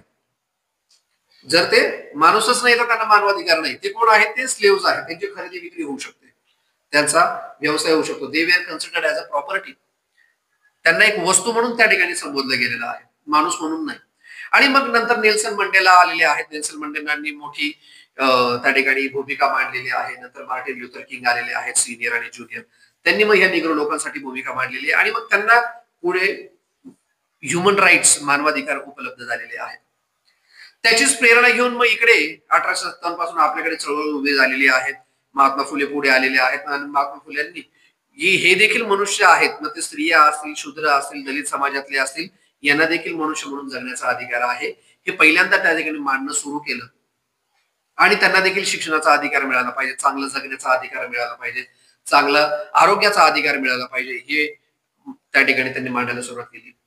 त्याच महात्मा फुल्यांनी पुढे सांगितलेलं आहे की गुलामाला गुलामीची जाणीव करून द्या म्हणजे तो बंड करून उठेल. की आपण गुलाम आहोत, आपण शूद्र आहोत हे आधी मान्य करायला शिका. ते जोपर्यंत आपण शिकत नाही तोपर्यंत इथून आपण बाहेर पडणार नाही. आणि मग हाच विचार पुढे सयाजी राजे बडोद्याचे महाराज त्यांनी घेतलेला आहे. तोच विचार पुढे मग शाहू महाराजांनी घेतलेला आहे आणि त्याच वारशामध्ये पुढे डॉक्टर आंबेडकर आलेले आहेत. आणि मग त्यांनी पहिला अधिकार जर कुठला तुम्हाला आम्हाला दिला असेल तो समानतेचा अधिकार दिलेला आहे, राईट टू इक्वॅलिटी. तुम्ही हिंदू असाल, तुम्ही मुस्लिम असाल, तुम्ही आदिवासी असाल, तुम्ही ब्राह्मण असाल, no. The first and last we are Indians. सर्वप्रथम आपण कोण आहोत? भारतीय आहोत. नंतर बाकी कोण असो ते असो. पण बाबासाहेब म्हणतात ते पण नाहीये. सुरुवातीला आणि शेवटीला मी कोण आहे? ते इंडियन आहे. कारण बाबासाहेबांवर हा आरोप नेहमीच घेतला गेला की बाबासाहेबांनी ब्रिटिशांच्या विरुद्ध कधीही लढले नाही किंवा त्यांनी स्वातंत्र्यामध्ये आपले योगदान दिलं गेलं नाही. पण बाबासाहेब ठामपणे सांगतायत संविधान सभेमध्ये की हे मी सांगतोय की first and last I am an Indian. मी इंडियन आहे हे जर तुम्ही मान्य केलं तर हे संविधान तुम्ही लागू कराल, तर हे संविधान तुम्ही मान्य कराल. कारण एखादी गोष्ट मला स्वीकृत करायची असेल मी कधी स्वीकृत करणार? ज्यावेळी ती गोष्ट माझ्यासाठी आहे हे जोपर्यंत मी एक्सेप्ट करत नाही तोपर्यंत ती गोष्ट मी स्वीकारू शकत नाही. आणि म्हणून तुम्ही स्वतःला आधी भारतीय समजा, तर तुम्ही संविधानाचं महत्व समजू शकाल, तर हे संविधान तुम्हाला कळेल. अदरवाईज कळणार नाही. तुम्ही जर म्हटलात मी भारतीय नाहीये, मी बाकी सगळे, मी मराठा आहे, एक मराठा लाख मराठा, मी ब्राह्मण आहे, मी शूद्र आहे, मी मुसलमान आहे, मी हिंदू आहे, हे जर तुम्ही समजलं तर तुम्हाला संविधान कळणारच नाही. संविधान कळण्यासाठी बेसिक अट आहे मी भारतीय आहे समजणं. आणि म्हणून पहिला अधिकार घेतलाय तो समानतेचा अधिकार. आणि मग बाबासाहेबांनी त्या ठिकाणी ठरवलंय की इथून पुढे जर कोणी कोणाला आहे on the basis of race, religion, caste, sex, place of birth याच्या कुठल्याही धर्तीच्या आधारावर आपल्यामध्ये असमानता तयार करता येणार नाही, असमान वागणूक देता येणार नाही. There can not be discrimination on the ground of race, religion, caste, sex, place of birth. तू अमुक अमुक जातीचा आहे म्हणून तू ते काम करायचं नाहीये. नाही नाही नाही, तू अमुक अमुक जातीचा आहे, तू नाही बाण मारू शकत, तू नाही धनुष्य उचलू शकत, तुला नाही माशाचा डोळा फोडता येणार. का? कारण बेसिकली तू त्या जातीचा आहे. पण त्याच्याकडे असलेले कर्म आपण बघितलेच नाही, त्याच्याकडे असलेले गुण आपण बघितलेच नाही. मग काय बघितले? त्याची जात, तो कुठल्या जातीत जन्माला आलेला आहे. आणि म्हणून बाबासाहेबांनी या ठिकाणी सांगितलेलं आहे इथून पुढे तरी किमान जात विरहित समाज आपल्याला निर्माण करता येईल का? The classless society, the casteless society आपल्याला निर्माण करता येईल का? म्हणजे कार्ल मार्क्स यांचं विजन होतं की क्लासलेस सोसायटी, वर्गरहित समाज. मात्र ते शक्य नाहीये, बाबासाहेबांना पण माहिती होते. आणि मग त्यांनी त्याच्यामध्ये ऍड केलं कास्टलेस सोसायटी, जातीविरहित समाज आपल्याला निर्माण करता येईल का? आणि म्हणून त्यांनी एक चांगला संदेश दिला की शहरांकडे चला. कारण शहरामध्ये गेल्यानंतर तुम्हाला तुमची जात कोणी विचारणार नाही. कारण बाबासाहेब जोपर्यंत गावाकडे आहे, खेड्यात आहे, तोपर्यंत त्यांना जात विचारली गेलेली आहे. परंतु जेव्हा ते शहरात आलेले आहेत तेव्हा फक्त एकच विचारलं गेलं, तुझ्याकडे खायला प्यायला राहायला घर आहे का? कोणी विचारलं नाही तो कुठल्या कास्टचा आहे. आणि मग बाबासाहेबांनी ही घोषणा केलेली आहे. आणि आपण त्या घोषणा अनुसरून जर तुम्ही बघितलं, पहिलं जे काही हॉस्टेल या ठिकाणी तयार झालं कर्मवीर भाऊराव पाटलांनी काल्यामध्ये तयार केलं, तिथली सगळी लोक मुंबईला गेले, दलित समाजातली, बहुजन समाजातली. का? कारण जातीमध्ये जातीवर राजकारण केलं जायचं गावामध्ये, शहरात ते केलं जात नाही. आता तो शहरातला माणूस सूटबूट घालून येतो, गाडी घेऊन येतो घरी, कारण त्याला शिक्षण मिळालंय, त्याला रोजगार मिळालाय, त्याचं राहणीमान उंचावलंय. आता त्याला कोणी विचारत नाही. आता फक्त विचारतात साहेब बरे आहेत का? कारण त्याच्याकडे पैसा आहे. आणि बाबासाहेबांनी हे ओळखलं आणि म्हणून बाबासाहेब सुरुवातीला इकॉनॉमिस्ट झालेत, इकॉनॉमिस्ट. आणि नंतर मग ते लॉ कडे आलेले आहेत. लॉ कडे येण्याचा त्यांचा काही पहिला माणूस नव्हता. पहिला माणूस तोच होता की माझ्या समाजाचं जीवनमान कसं उंचावेल, आणि ते उंचावण्यासाठी एकमेव साधन आहे ते म्हणजे शिक्षण, आणि शिक्षणातून मिळणारी नोकरी किंवा व्यवसाय. आणि म्हणून त्यांनी पहिल्यांदा घेतलेला आहे तो अधिकार म्हणजे राईट टू इक्वॅलिटी. हा कुठून आला राईट टू इक्वॅलिटी? तर फ्रेंच रिव्होल्युशन जी काही झालेली आहे, फ्रान्सचं जे काही राज्यक्रांती झालेली, त्या राज्यक्रांतीची 3 महत्वाची तत्व होती. ते म्हणजे इक्वॅलिटी, लिबर्टी अँड फ्रॅटर्निटी, स्वातंत्र्य, समता आणि बंधुता. आणि बाबासाहेबांनी संपूर्ण संविधानाची जी इमारत आहे ती ह्या 3 तत्वांवर उभारली आहे, स्वातंत्र्य, समता आणि बंधुता. त्याला आपण कॉन्स्टिट्यूशनल मॉरॅलिटी किंवा कॉन्स्टिट्यूशनल स्पिरिट असं म्हणतो. की संविधानाच्या प्रोव्हिजन्स इकडे तिकडे झाल्या तरी चालतील, मात्र ही जी कॉन्स्टिट्यूशनल मॉरॅलिटी जी आहे, हे तत्व जे आहे हे आपल्याला सोडता येणार नाही. तर तो पहिला आहे तो म्हणजे इक्वॅलिटी, आर्टिकल 14 पासून आर्टिकल 18 पर्यंत. जर उद्या कोणीही, मग आपण आर्टिकल 17 त्या ठिकाणी खास या ठिकाणी मी डिस्कस करतो. आपण वेगळ्या मागासलेल्या समाजातले जे लोक आहोत, जनरली पुढारलेल्या समाजाला सवय असते जातीवातून शिवीगाळ करण्याची, जातीवर नाव घेण्याची, है ना. आणि ही पद्धत अनेक पिढ्यानपिढ्या आपल्याला चालत आलेली आपल्याला पाहायला मिळते. फक्त महाराष्ट्रात आहे असं नाही, तिकडे बिहारमध्ये आहे, तिकडे पश्चिम बंगालमध्ये आहे, उत्तर प्रदेशमध्ये आहे, संपूर्ण भारतात आहे. जगात देखील वेगळ्या पद्धतीने, जसं निग्रो आणि व्हाईट यांच्यामध्ये भांडण आहे, तसं इकडे जातीवर आधारित भांडण आहे. ते इथून पुढे होणार नाही याची काळजी आर्टिकल 17 मध्ये घेतलेली आहे, ॲबॉल्युशन ऑफ अनटचॅबिलिटी, की इथून पुढे आता कोणीही अस्पृश्य असणार नाही. तू अमुक अमुक जातीचा आहे म्हणून तू माझ्या घरात यायचं नाही, तू अमुक अमुक जातीचा आहे म्हणून तुला हे मिळणार नाही, असं आता इथून पुढे करता येणार नाही. आणि जर कोणी तसं केलं तर कायद्याने ते निषिद्ध मानले गेले. The untouchability in any form is prohibited by the law. आणि मग त्यासाठी पुढे आपण बघितलं SC/ST अॅट्रॉसिटी ऍक्ट तयार करण्यात आलेला आहे. आणि त्याच्या अंतर्गत कोणीही जर सार्वजनिक ठिकाणी जातीवाचक शिवीगाळ केली, त्याच्या समोर किंवा चार चौघांमध्ये माझी इज्जत गेली असं मला वाटत असेल, तर मी अॅट्रॉसिटीची केस त्या ठिकाणी दाखल करू शकतो. मात्र बदलत्या काळामध्ये आपण बघितलं की यूज पेक्षा त्याचा मिसयूज जास्त होतोय. परवा सुप्रीम कोर्टाने एका केसमध्ये त्याचा रेफरन्स देखील दिला की अशा प्रकारे जर मिसयूज केला जात असेल तर त्या एक लेडीला सुप्रीम कोर्टाने 35,000 रुपयाचा दंड देखील ठोठावलेला आहे. आणि मग या ठिकाणी काय होतं की कायद्याचा वापर करण्यापेक्षा त्याचा गैरवापर करण्याकडे लोकांची जास्त प्रवृत्ती जाते. आणि यामुळे काही कायदे हे बदनाम झालेले पाहायला मिळतात. तर तसं आपण करायचं नाहीये. 14 ते 18 राईट टू इक्वॅलिटी आहे. त्याच्या पुढचा आर्टिकल 19 to 22 हा त्या ठिकाणी राईट टू फ्रीडम म्हणून कन्सिडर केलेला आहे. स्वातंत्र्याचा अधिकार त्या ठिकाणी दिलेला आहे. आर्टिकल 19 मध्ये वेगळ्या प्रकारचे फ्रीडम म्हणजे जन्मापासून प्रत्येक व्यक्तीला जे सहजपणे उपलब्ध असतात. तो कुठल्याही जाती धर्माचा असेल, तो कुठल्याही स्त्री असेल, पुरुष असेल किंवा सेम सेक्स वाला असेल, होमोसेक्शुअल असेल, तर त्याला देखील हे अधिकार उपलब्ध होतील. कुठले कुठले अधिकार उपलब्ध होतील? त्याला जन्मतः right to freedom of speech and expression, त्याला त्याचं मत मांडण्याचं स्वातंत्र्य आहे. आणि वेगळ्या प्रकारचे 6 फ्रीडम सांगितलेले आहेत. हे आर्टिकल 19 पासून 22 पर्यंत सांगितलेलं आहे. 23 आणि 24 मध्ये राईट अगेन्स्ट एक्सप्लॉइटेशन. कोणीही तुमची जर छळ करत असेल, खास करून त्याच्यामध्ये चाइल्ड लेबर आहे आणि वेड बिगारी ज्याला आपण म्हणतो, पैसे न देता काम करून घेणं. कारण आपल्याकडे जी काही सावकारी पद्धत होती, त्या सावकारी पद्धतीमध्ये ही एक पद्धत रूढ होती की तुझ्या बापाने कर्ज घेतलेलं आहे आणि कर्ज घेतलेले 10 रुपयाचं, मात्र त्याचं व्याज झाले 100 रुपये. तुझा बाप न फेडता मेला, आता तू ते भर. आणि ते सावकाराचं कर्ज कधीच फिटायचं नाही, सावकाराच्या विळख्यात अडकल्या जायचं. त्याला वेड बिगारी असं म्हणायचे. ती वेड बिगारी विरुद्ध प्रोव्हिजन आर्टिकल 23 मध्ये केलेली आपल्याला पाहायला मिळतात. लहान मुलांची, स्त्रियांची तस्करी केली जाते, त्यांना प्रॉस्टिट्यूशनसाठी, त्यांना वेगवेगळ्या चुकीच्या कामांसाठी वापरलं जातं, त्यांना भीक मागावायला लावली जाते. तर ती होऊ नये याच्यासाठी आर्टिकल 23 आणि 24 मध्ये प्रोव्हिजन केले. आर्टिकल 25 ते 28 मध्ये राईट टू रिलीजन, धर्म स्वातंत्र्य त्या ठिकाणी दिलेलं आहे की जो कोणी असेल. त्या ठिकाणी बाबासाहेबांनी एक छान वाक्य वापरलेलं आहे, everybody has a right to freedom of conscience. Conscience म्हणजे प्रत्येकाला आपला आतला आवाज ऐकण्याची संधी आहे. मी मुस्लिम म्हणून जन्माला आलो म्हणजे मला मुसलमान धर्माचंच पालन केलं पाहिजे गरजेचं नाहीये. मी हिंदू म्हणून जन्माला आलो, मला हिंदू धर्माचंच पालन केलं पाहिजे गरजेचं नाहीये. माझा बाप शंकराची भक्ती करतो म्हणून मी पण शंकराचीच भक्ती केली पाहिजे गरजेचं नाहीये. प्रत्येकाला कन्सायन्स, स्वतःचा आवाज ऐकण्याची स्वातंत्र्य त्या ठिकाणी दिलेलं आहे. म्हणजे मला वाटतंय मी हे करावं, ते मी करण्याचा मला त्या ठिकाणी अधिकार दिलेला आहे. अजूनही समाज तेवढा आपला प्रगल्भ झालेला नाही. कारण जागतिक दृष्टिकोनातून जर बघितलं तर भारतीय स्वातंत्र्याला उणीपुरी 75-77 वर्ष झालेली आहेत.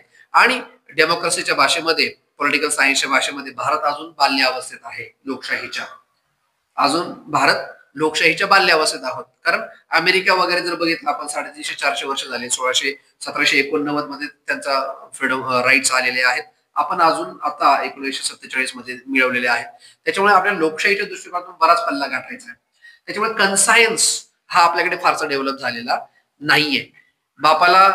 बाप ठरवतो पोराने कसं वागायचं, काय करायचं, काय नाही करायचं, मुलीने कसं वागायचं, काय नाही वागायचं, कसं वागायचं. त्या मुलाला अजून स्वातंत्र्य नाहीये.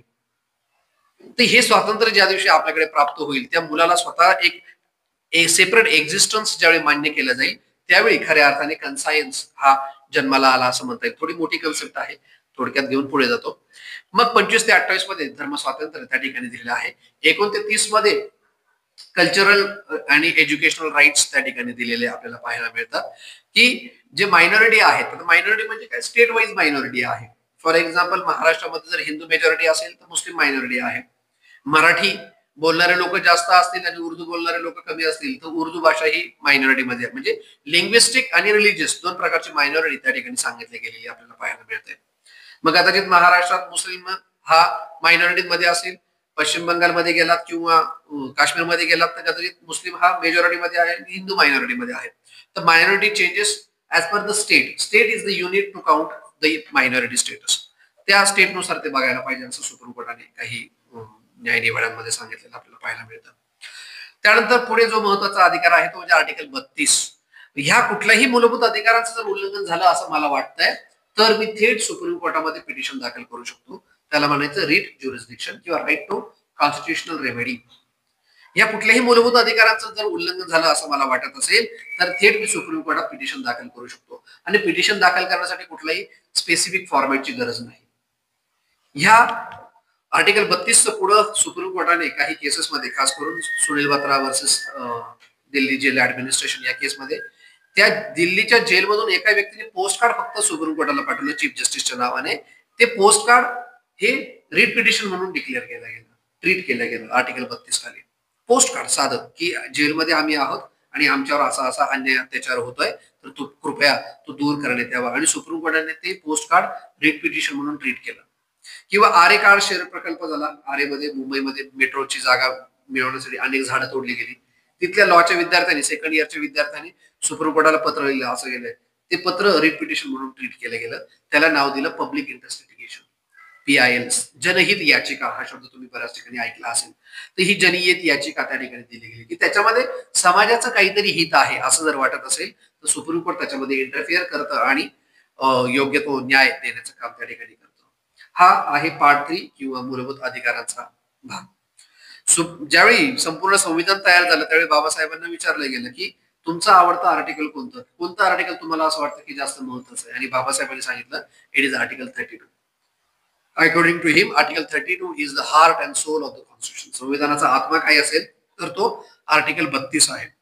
का? कारण आर्टिकल 32 काय करतं, हे जे अधिकार दिलेले आहेत त्या अधिकारांची मागणी सुप्रीम कोर्टामध्ये करण्याचा अधिकार आपल्याला प्रदान करतात. त्याला सेकंडरी राईट असं म्हटलं जातं, प्रायमरी अँड सेकंडरी राईट. तर आर्टिकल 32 हा सेकंडरी राईट आहे की मला अधिकार आहे, मात्र हा अधिकार स्थापित करण्याचा अधिकार आर्टिकल 32 मध्ये दिलेला आहे. आतापर्यंत भारताच्या इतिहासात फक्त एकदाच आर्टिकल 32 सस्पेंड झालेला होता. तो म्हणजे 1975 ते 77 जी काही आणीबाणी इंदिरा गांधींनी लागू केली त्या आणीबाणीमध्ये फक्त हा आर्टिकल 32 म्हणजे संपूर्ण संविधानच त्यावेळी बंद पडलेलं होतं.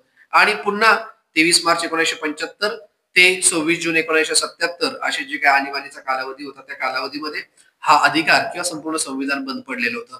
त्याच्यानंतर पुन्हा 44वी घटना दुरुस्ती झाली आणि त्यानुसार आर्टिकल 32 हे पुन्हा जिवंत केलं गेलेलं आपल्याला पाहायला मिळतं. त्या खोलात न जाता थोडस पुढे जाऊया. Part 4 that is directive principles of state policy. की आता आम्ही तुम्हाला स्वातंत्र्य दिलेलं आहे, मात्र हे चालवायचं कसं, हा देश चालवायचा कसा, हे राज्य चालवायचं कसं, तुम्हाला काय माहिती? तुम्हाला काहीच माहित नाहीये. कारण कोणी चालवलाय तर व्हाईसरॉय म्हणून मी चालवलंय, गव्हर्नर जनरल म्हणून मी चालवलेलं आहे. आणि आम्ही कोणाच्या वतीने चालवलंय तर ब्रिटिश पार्लमेंटच्या वतीने हा राज्यकारभार चालवलेला आहे. कारण ते संविधान सभेमध्ये कोण आहेत तर आम्ही लोक आहोत, म्हणजे ब्रिटिशर्स आहोत. देश चालवायचा कसा तुम्हाला भारतीयांना काय माहिती, तुम्हाला काहीच माहित नाही. आणि मग त्यासाठी हे प्रिन्सिपल्स तयार केले गेले, directive principles of state policy. कशासाठी राज्य असावं. आणि मग त्या ठिकाणी आर्टिकल 39 असेल किंवा आर्टिकल 36 पासून आर्टिकल 51 पर्यंत वेगवेगळ्या प्रकारचे डायरेक्शन्स किंवा तत्व त्या ठिकाणी राज्यांना, केंद्र सरकारला आणि राज्य सरकारला दिलेली आहेत. कशासाठी देश चालवायचा, कसा देश चालवायचा, तर सगळ्या लोकांना पुरेसं अन्न मिळालं पाहिजे. जी काही नैसर्गिक साधन संपत्ती आहे त्याच्यावर समान सगळ्यांचा अधिकार असला पाहिजे. जे जे काही कामगार आहेत, स्त्री असेल पुरुष असेल, दोघांना समान वेतन मिळालं पाहिजे. स्त्री असेल पुरुष असेल दोघांना कामाच्या ठिकाणी सुरक्षा प्रदान करता आली पाहिजे. त्याला आपण लेबर लेजिस्लेशन असं म्हणतो, सोशल वेलफेअर लेजिस्लेशन असं म्हणतो. सामाजिक न्याय जो आज तुम्ही या ठिकाणी बसलेला आहात हा त्या पार्ट 4 नुसार बसलेला आहात. की सामाजिक न्याय जर मला मिळवायचा असेल तर तो कसा मिळेल. प्रिॲम्बल मध्ये ज्यावेळी तुम्हाला सांगितलं 13 डिसेंबर 1946 मध्ये पंडित नेहरूंनी ही उद्देशिका वाचली, ही नव्हती, वेगळी होती, ही नंतर वेगळी तयार करण्यात आली. त्याच्यामध्ये महत्वाचा शब्द होता की आपल्याला काय मिळवायचं आहे, we have to secure the justice social, economic and political. सामाजिक न्याय आपल्याला मिळवायचा आहे. आणि मग सामाजिक न्याय मिळवण्यासाठी काय गरजेचं आहे ते या पार्ट 4 मध्ये सांगितलेलं आहे. सामाजिक न्याय कसा मिळेल, तर जोपर्यंत समाजातल्या शेवटच्या घटकाला त्याला जगण्यासाठी आवश्यक असणाऱ्या साधन संपत्ती मिळत नाही तोपर्यंत सामाजिक न्याय झाला असं म्हणता येणार नाही. समाजातला तळागाळातला की जो शेवटच्या टोकावरचा जो काही माणूस आहे त्याला जोपर्यंत पुरेसं अन्न मिळत नाही, त्याला पुरेशी झोप मिळत नाही, त्याला पुरेसं आरोग्याची साधनं मिळत नाही, शिक्षणाची साधनं मिळत नाही, राहण्याची साधनं मिळत नाही, तोपर्यंत आपण प्रगत झालो असं आपल्याला म्हणता येणार नाही. Yes, it is a proud that we are the fastest growing economy of the world. आपण जागतिक आर्थिक महासत्ता होऊ पाहतोय. मात्र त्याच भारतामध्ये असं देखील एक चित्र आहे की ज्या ठिकाणी उपासमारीने लोक मरत आहेत. आणि मग अशा वेळेस आपण त्यांचा देखील विचार या ठिकाणी करणं अपेक्षित आहे. आणि मग त्या माध्यमातून आपण काही सामाजिक स्कीम्स, सोशल वेलफेअर स्कीम्स तयार करू शकतो का. आणि मग ज्या काही आता सगळ्या सोशल स्कीम केंद्र शासनाच्या किंवा राज्य शासनाच्या आहेत ह्या पार्ट 4 वर अवलंबून आहेत. फॉर एक्झाम्पल आदिवासी विकास मंत्रालय किंवा मनरेगा सारखी सिस्टीम असेल, किसान विकास पत्र असेल किंवा इंदिरा आवास योजना असेल, अटल पेन्शन योजना असेल, महात्मा फुले जन आरोग्य योजना असेल, शासनाच्या ज्या काही योजना आहेत या सगळ्या योजना कशानुसार होतात, ह्या पार्ट 4 नुसार तयार होतात. हे संविधानाने सांगितले म्हणून करतात. जर संविधानाने सांगितलं नसतं तर तुम्हाला आम्हाला मिळालं असतं का, हे नसतं मिळालं. बाबासाहेब म्हटले असते माझं शिक्षण झालंय, मी आपलं तिकडे कोलंबियामध्ये जातो, सेटल होतो, मस्तपैकी मला तिकडे बंगला मिळेल, पोरगी मिळेल, तिकडे जाऊन सेटल होतो. पण ते आपल्यासाठी इकडे आले. त्यांनी जर हा पार्ट 4 केला नसता तर तुम्ही आम्ही या ठिकाणी आज नसतो. काय कोणाला घेणं देणं पडलंय. कधी पहाटेचा शपथविधी होऊन जाईल कळणार पण नाही आपल्याला. कधी शपथविधी मोडेल आणि सरकार पडले हे कळणार नाही. ते विकून खायलाच बसलेत आपल्याला. मी कोणाचाही समर्थक नाही नाही तो उगाच आता सध्या वातावरण इलेक्शनचं आहे. तुम्ही म्हणाल मास्तर आमच्याकडे काहीतरी भडकवतोय. सांगायचा उद्देश काय की जर हे संविधान नसतं तर ह्या राज्यकर्त्यांनी हा देश जो काही आता आपल्यापर्यंत येतोय थोडंफार तुटपुंज हेही आपल्याला मिळालं नसतं. हे सगळे अधिकार हिरावून घेतले असते. आणि ह्या सगळ्यांचं श्रेय कोणाला जातं, तर बाबासाहेबांना जातं. त्यांनी तयार केलेल्या संविधानाला जातं. पुढे आपण जाऊया तो म्हणजे part 4A, that is fundamental duties, मूलभूत कर्तव्य. जसे मूलभूत अधिकार सुरुवातीला संविधानामध्ये होते तसे मूलभूत कर्तव्य नव्हते. मग आपल्याकडे 62 युद्ध झालं, 65 युद्ध झालं आणि इंदिरा गांधींना असं वाटलं की त्यावेळी ज्यावेळी स्वातंत्र्य मिळालं त्यावेळी लोकांना स्वातंत्र्याची किंमत होती. कधी 45-47 मध्ये. आताची पिढी अशी आहे की यांना काहीच घेणं देणं नाही स्वातंत्र्याशी, देशाशी, समाजाशी. मग हे काय करतात, बस मी माझं कुटुंब, काय ते मध्यंतरी स्लोगन आले ना, माझा कुटुंब माझी जबाबदारी, शासनाची जबाबदारी काहीच नाही असं व्हायला लागलंय. आणि मग इंदिरा गांधींनी स्वर्णसिंग जे आपले त्यावेळेचे MP होते, खासदार होते, त्यांच्या अध्यक्षतेखाली कमिटी नेमली की प्रत्येक नागरिकाला काहीतरी मूलभूत कर्तव्य असावी, हा भाव त्या ठिकाणी होता. आणि त्याच्यानुसार मग part 4A that is article 51A या ठिकाणी 1942 मध्ये by way of 42nd amendment insert करण्यात आला. आणि मग त्यामध्ये आपल्याला काही आपली मूलभूत कर्तव्य सांगितली गेलेली आपल्याला पाहायला मिळतात. मग काय आहेत मूलभूत कर्तव्य, तर सगळ्यात महत्वाचं आहे ते म्हणजे ज्या लोकांनी आपल्याला स्वातंत्र्य मिळवून देण्यासाठी आपलं बलिदान दिलं, आपल्या सर्वस्वावर, आपल्या कुटुंबावर पाणी सोडलं, तुळशीपत्र ठेवलं, ते जे काही आपले कॉन्स्टिट्युशनल फ्रीडम फायटर्स आहेत यांच्याविषयी आपण संवेदनशील असलं पाहिजे. मग यशवंतराव चव्हाण असतील, ज्यांची पुण्यतिथी काल आपण साजरी केली, किंवा अनेक सारे जे काही स्वातंत्र्य वीर त्या ठिकाणी झालेले आहेत, त्या सगळ्यांप्रती आपण सन्मान प्रगट केला पाहिजे, रिस्पेक्ट प्रगट केला पाहिजे. कारण ते जर नसते तर आज आपण हे सुखाचे दिवस उपभोगले नसते. त्यानंतर जे काही आपले कॉन्स्टिट्युशनल किंवा नॅशनल एम्ब्लेम्स आहेत, राष्ट्रीय चिन्ह जे आहेत, प्रतीका आहेत, मग आपला राष्ट्रीय ध्वज असेल, आपलं राष्ट्रगीत असेल, किंवा ज्या गोष्टींना नॅशनल हेरिटेज म्हणून डिक्लेअर केले गेले. एक असतं वर्ल्ड हेरिटेज की युनेस्कोने डिक्लेअर केलं, एक आहे नॅशनल हेरिटेज की भारत सरकारने ज्यांना नॅशनल हेरिटेज म्हणून डिक्लेअर केलेल्या साईट्स आहेत त्या साईट्सचं आपण नुकसान करू नये. उगाच कुठेतरी गेलो पुरंदर वगैरे बघायला किंवा शिवनेरी बघायला, मग इकडे आय, मग मध्ये लव आणि मग यू, ना आपल्याला सवय असते आपलं नाव अजरामर करण्याची, तर असं काही करू नये. किंवा आपला राष्ट्रगीत चालू असेल, आपला राष्ट्रध्वज त्या ठिकाणी वरती जात असेल तर किमान आपल्याला म्हणायचं नसेल तर शांततेने उभं राहून त्याचा डिसरिस्पेक्ट होणार नाही याची काळजी त्या ठिकाणी घेतली पाहिजे. किंवा जे काही सार्वजनिक संपत्ती आहे है ना, काही झालं तर पहिले राग कोणावर निघतो आपला, बसवर निघतो, सार्वजनिक संपत्तीवर निघतो. आपलं काय जात आहे, फोडा बस है ना, फोडा टायर, जाळा टायर, कुठेतरी धरणं करायचं, कुठेतरी आंदोलन करायचं आणि संपूर्ण पब्लिकला वेटेज धरायचं. याच्यातून काय होणार आहे, जी नॅशनल प्रॉपर्टी आहे त्याचं लॉस होणार आहे, त्याचं नुकसान होणार आहे. ते आपल्याकडून होणार नाही याची काळजी या ठिकाणी घ्यायची आहे. त्यानंतर पुढे सांगितलं to develop scientific temper and the approach of humanity. प्रत्येकामध्ये आपल्यामध्ये काय असलं पाहिजे, वैज्ञानिक दृष्टिकोन असला पाहिजे. वैज्ञानिक दृष्टिकोन म्हणजे काय, की आपल्यापर्यंत ज्या काही गोष्टी आलेल्या आहेत ह्या कशा आलेल्या आहेत, आपल्यापर्यंत ज्या काही समस्या आहे या समस्येतून आपल्याला पुढे जाण्यासाठी काय विचार केला पाहिजे, काय तयारी केली पाहिजे, याचा प्रत्येकाने आपण विचार करणं अपेक्षित आहे. कारण गरज ही शोधाची जननी आहे असं म्हणतात. ज्याला गरज भासते तो काय करतो, शोध निर्माण करतो. त्या शोधातून मग पुढे चांगल्या गोष्टी निर्माण होतात. मला असं वाटलं की मी अभ्यास केला कशाखाली, तो विजेचा जो काही लखलखाट झाला त्याच्याखाली अभ्यास केला, पण त्या नालायकाला असं वाटलं नाही की मी एखादा लाईट शोधावा ज्याच्यामुळे माझाही अभ्यास होईल आणि इतरांचाही होईल. हे कोणाला तरी वाटलं थॉमस एडिसनला, आणि मग त्यांनी शोध लावले, 1300 पेक्षा जास्त पेटंट नावावर करून घेतले. मला त्रास होतो, पण मी काय म्हणतो, माझं काम झालं, चला पुढे, आपलं काय करायचं, मागच्यांचं काही का होईना. खरा कोण, भारतीय, की जो मला त्रास झालाय बाबा, खड्डा आहे ना, मग तिथे कुठेतरी बोर्ड लिहून ठेवला, तिथे कुठेतरी झाकून ठेवला की काका इकडून या तिकडून जा, असं जे काही केलंय, कचरा पडला, आपलं काय करायचं, सोसायटी पाहून गेली, ते नदाम सर आहे, ते सेक्रेटरी आहे, ते अध्यक्ष पाहून घेतील. नो, ही सोसायटी आपली आहे, हा समाज आपला आहे, हा भारत आपला आहे, भारत माझा देश आहे, संपली, शाळेतच संपली प्रतिज्ञा. आता कोणाचाच उरलेला नाही भारत देश. कोणाचा आहे, मोदीचा आहे, तिकडे काही का करेना. कोणाचा आहे, ते अमित शहाचा आहे, तो तिकडे काही का करेना. आता कराड मलकापूर कोणाचं आहे, माहिती कोणाचं आहे, आधी होते ते पण गेले, सगळंच अवघड झाले आता मलकापुराचं. आता काही जास्त बोलायला नको त्याच्यावर, पण ऍटलिस्ट ही सोसायटी पाहिजे, हे माझं घर आहे, तिथे मला स्वच्छता ठेवता येईल का, मला त्या ठिकाणी माझ्या परीने माझा परिसर स्वच्छ करता येईल का, माझा परिसर स्वच्छ करता करता घाण दुसऱ्याच्या दारात नाही टाकायची, तर ती तिथे ठेवायची नाहीये, गाडी येईल घंटा गाडी त्याच्यामध्ये टाकायचं आहे. माझ्या परीने मला माझा परिसर सांभाळता येईल का, ही काळजी प्रत्येकाने त्या ठिकाणी घेणं अपेक्षित आहे.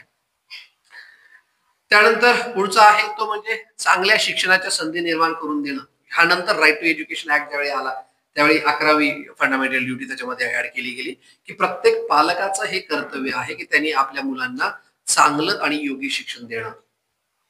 कारण right to education is now a fundamental right. शिक्षणाचा अधिकार हा आता मूलभूत अधिकार, जो आपण मगाशी बघितला मूलभूत अधिकार, त्या आर्टिकल 21A मध्ये घातला गेलेला आहे. आणि म्हणून प्रत्येक पालकाची ही जबाबदारी आहे, किमान 7वी 8वी पर्यंत जे आपण त्याला आपण प्राथमिक शिक्षण म्हणतो, प्रायमरी एज्युकेशन, तेवढं तरी आपल्या मुलाला मिळेल याची व्यवस्था त्या ठिकाणी करायची आहे. हे मूलभूत कर्तव्य त्या ठिकाणी सांगितले गेलेले आपल्याला पाहायला मिळतात. आता I hope you are not bore. काही जण झोपले, ठीक आहे, पण त्याला पर्याय नाही. तिचा मेसेज आला असेल तर त्याच्या समोर काय, तो खरणारला काय काम असेल, त्याला बोलायची सवय, तिने काय अपडेट पाठवले ते पाहिलं पाहिजे. वयानुसार होणं स्वाभाविक आहे, काही अडचण नाही. त्याला अजून कळत नाही कोणाविषयी बोलतोय. ठीक, ओके. हा, तर जनरली म्हणजे हे टीचिंग मेथड मध्ये सांगितलं गेलेलं आहे. 20-25 मिनिटानंतर थोडासा जोक क्रॅक करायचा, so that the attention span can be increased. Attention span जर वाढवायचा असेल तर थोडासा असा मध्ये आपल्याला करावं लागतं हे. ओके, पुढे जाऊया. तर हे आपले संविधान आहे, अनेक प्रोव्हिजन्स आहेत, त्या सगळ्या इथं डिस्कस करण्याचं काही कारण नाही. अदरवाईज तुम्ही म्हणाल कदम सरांना काही काम नाही, त्या खैरनारला घेऊन आलं इकडे, तसं पुढच्या वेळी माझे मूलभूत अधिकार असतील, काही मूलभूत कर्तव्य असतील आणि direct principles of state policy असतील. हे संविधानाचे मूलभूत घटक आपण समजून घ्या. आय होप हे तुम्हाला समजले असेल. आणि मग थोडस पुढे जाऊया की आजच्या युवकांची जबाबदारी यामध्ये काय असली पाहिजे. नुसतं घराभोवती कचरा करायचा नाही, ओके सर समजलं, संपला की विषय तुमचा, नाही, अजून विषय पुढे आहे खरा. की हे जे संविधान 78 वर्षापूर्वी निर्माण झालेलं आहे, हे संविधान निर्माण करताना मी मगाशी सांगितलं कॉन्स्टिट्युशनल मॉरॅलिटी ठेवली गेलेली आहे. कुठली कुठली होती कॉन्स्टिट्युशनल प्रिन्सिपल्स, कुठले होते कॉन्स्टिट्यूशनचे, आठवत आहे काही? ते शाळेत कसं असतं आपलं पुढचं पाठ मागचं सपाट, तसं होत नाहीये ना. इक्वॅलिटी, लिबर्टी अँड फ्रॅटर्निटी, स्वातंत्र्य, समता आणि बंधुता, हे जे 3 तत्व आहेत, हे 3 तत्व संविधानापेक्षा श्रेष्ठ आहेत. नंतर ज्यावेळी Keshavananda Bharati versus state of Kerala नावाची एक केस झाली, आतापर्यंत भारताच्या इतिहासामध्ये सगळ्यात मोठी केस आहे की त्याच्यामध्ये 13 जजेसचं बेंच त्या ठिकाणी बसलेलं होतं.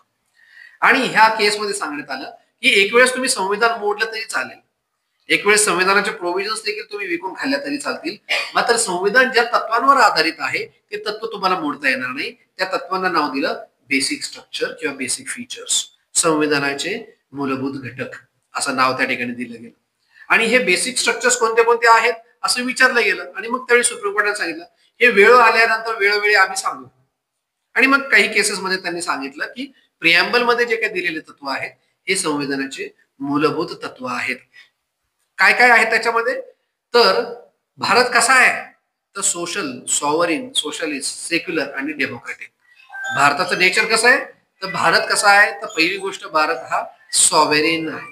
सॉव्हरेन आहे म्हणजे सार्वभौम आहे. सार्वभौम म्हणजे भारत स्वतःचे निर्णय स्वतः घेऊ शकतो. भारताला आता इंग्लंडला विचारायची गरज नाही हे करू का, पाकिस्तान बरोबर युद्ध करू का, अमेरिकेला विचारायची गरज नाही. आम्हाला वाटलं ओके, कोणाला विचारायची गरज, दॅट इज सार्वभौम. भारताचे निर्णय भारत स्वतः घेईल. सोशलिस्ट, भारताची इकॉनॉमी कशी आहे, it is a mixed economy. Socialist म्हणजे काय की दोन प्रकारची इकॉनॉमी आहे, एक कॅपिटलिस्ट इकॉनॉमी आणि एक लेबर इकॉनॉमी, की श्रमिक अर्थव्यवस्था की जिथे आता हे कार्ल मार्क्सचं तत्व आहे. दास कॅपिटल मध्ये त्यांनी त्याचं वर्णन केलं आहे. जगामध्ये येशू ख्रिस्तानंतर सगळ्यात जास्त फॉलोअर कोणाचे असेल तर कार्ल मार्क्स असं म्हणतात आणि ते आहे पण. आणि नंतर जातो मुद्दा नको गेला तर ह्या कार्ल मार्क्सचं जे काही तत्व आहे ते त्या काळामध्ये प्रचंड मोठ्या प्रमाणात होतं. पंडित नेहरू त्या कार्ल मार्क्सच्या कम्युनिझमच्या एका मोठ्या प्रभावाखाली आपल्याला पाहायला मिळतात आणि मग त्यांची जी काही तत्व आलेली आहेत, त्यांची जी काही पुढे डेव्हलपमेंट झालेली ती त्या तत्वाखाली झालेली आहेत. मात्र बाबासाहेबांचं म्हणणं होतं की communism can not be accepted in its pure form. तर आपल्याला नुसता कम्युनिझम ठेवून चालणार नाही, आपल्याकडे सार्वजनिक संपत्ती अधिक व्यक्तिगत संपत्ती दोन्ही प्रकारच्या संपत्ती आपल्याकडे असणं अपेक्षित आहे. कारण भारत हा इतका मोठा देश आहे की ज्याच्यामध्ये आपण कुठली तरी एकच व्यवस्था स्वीकारणं शक्य नाहीये आणि ती जर स्वीकारली तर मोठ्या प्रमाणात गदारोळ त्या ठिकाणी निर्माण होईल. आणि मग बाबासाहेबांनी त्याच्यावर भर दिला आहे. सोशलिस्ट इकॉनॉमी आपण त्या ठिकाणी स्वीकारलेले पाहायला मिळतं. त्यानंतर भारत कसा आहे, सेक्युलर आहे. भारताच्या जे काही राज्य आहे there is no official religion of the state. भारताचा कुठलाही स्वतःचा अधिकृत असा धर्म नाही. जसं पाकिस्तानची निर्मिती कशी झाली, it is Islamic state of Pakistan, it is Islamic Republic असं नाव त्याला गेलं. किंवा जे गल्फ कंट्रीज आहेत त्या गल्फ कंट्रीज स्वतःला इस्लामिक कंट्रीज म्हणून संबोधतात. म्हणजे त्यांनी ठरवलंय की आम्ही इस्लामिक कंट्रीज आहोत. भारत हिंदू राष्ट्र आहे का तर नाही. भारत कसा आहे तर सगळ्यांसाठी उपलब्ध असलेला राष्ट्र आहे. भारताचा सर्व धर्म समान, सर्व धर्म समभाव असलेला भारत राष्ट्र आहे. त्याला मध्यंतरी नाव दिलं गेलं की धर्म निरपेक्ष. मात्र धर्मनिरपेक्ष हा शब्द थोडासा चुकीचा आहे. विवेकानंदांना जर आपण घ्यायचं तर विवेकानंदांनी सांगितलंय की कुठलाही देश हा धर्माशिवाय असू शकत नाही. प्रत्येक देशाला धर्म, तिथल्या लोकांना धर्म हा असतो. तर त्या लोकांपासून आपण धर्मच काढून घेतला तर तो देश, ती संस्कृती ही मृत प्राय होईल, ती देश, ती संस्कृती मरेल. आणि म्हणून धर्म काढून घेता येते. धर्मनिरपेक्ष हा शब्द जरा चुकीचा आहे. तिथे सर्व धर्म समभाव हा शब्द पाहिजे असं अनेक लोकांचं म्हणणं आहे. त्यानंतर भारत कसा आहे, भारत डेमोक्रेटिक आहे, लोकशाही. भारतामध्ये कुठली व्यवस्था आहे, लोकांनी निवडून दिलेले जे प्रतिनिधी आहेत दर 5 वर्षांनी ते भारताचा शासन कारभार चालवतात. आणि भारत कसा आहे रिपब्लिक आहे. भारताचे जे काही सर्वोच्च अधिकारी असतील, प्रेसिडेंट असतील, प्राईम मिनिस्टर असतील, हे कसे असतील, लोकांचे प्रतिनिधी असतील, लोकांनी निवडून दिलेले प्रतिनिधी असतील. कारण इंग्लंडमध्ये काय होत होतं, राजाचा मुलगा राजा, राजाचा मुलगा राजा अशी सिस्टम त्या ठिकाणी होती. मोनार्की त्याला आपण म्हणतो. तर भारतामध्ये मोनार्की नाही स्वीकारली आपण, तर आपण काय स्वीकारलं, Republic. The head of the state will be the representative of the people. लोकांचा प्रतिनिधी त्या ठिकाणी असेल त्याला रिपब्लिक म्हणायचं. मग भारताचं हे जे काही नेचर आहे ही टिकवून ठेवण्याची जबाबदारी तुम्हाची आहे. माझा जो विषय आहे पुढचा तो म्हणजे आजच्या युवकांची भूमिका काय आहे.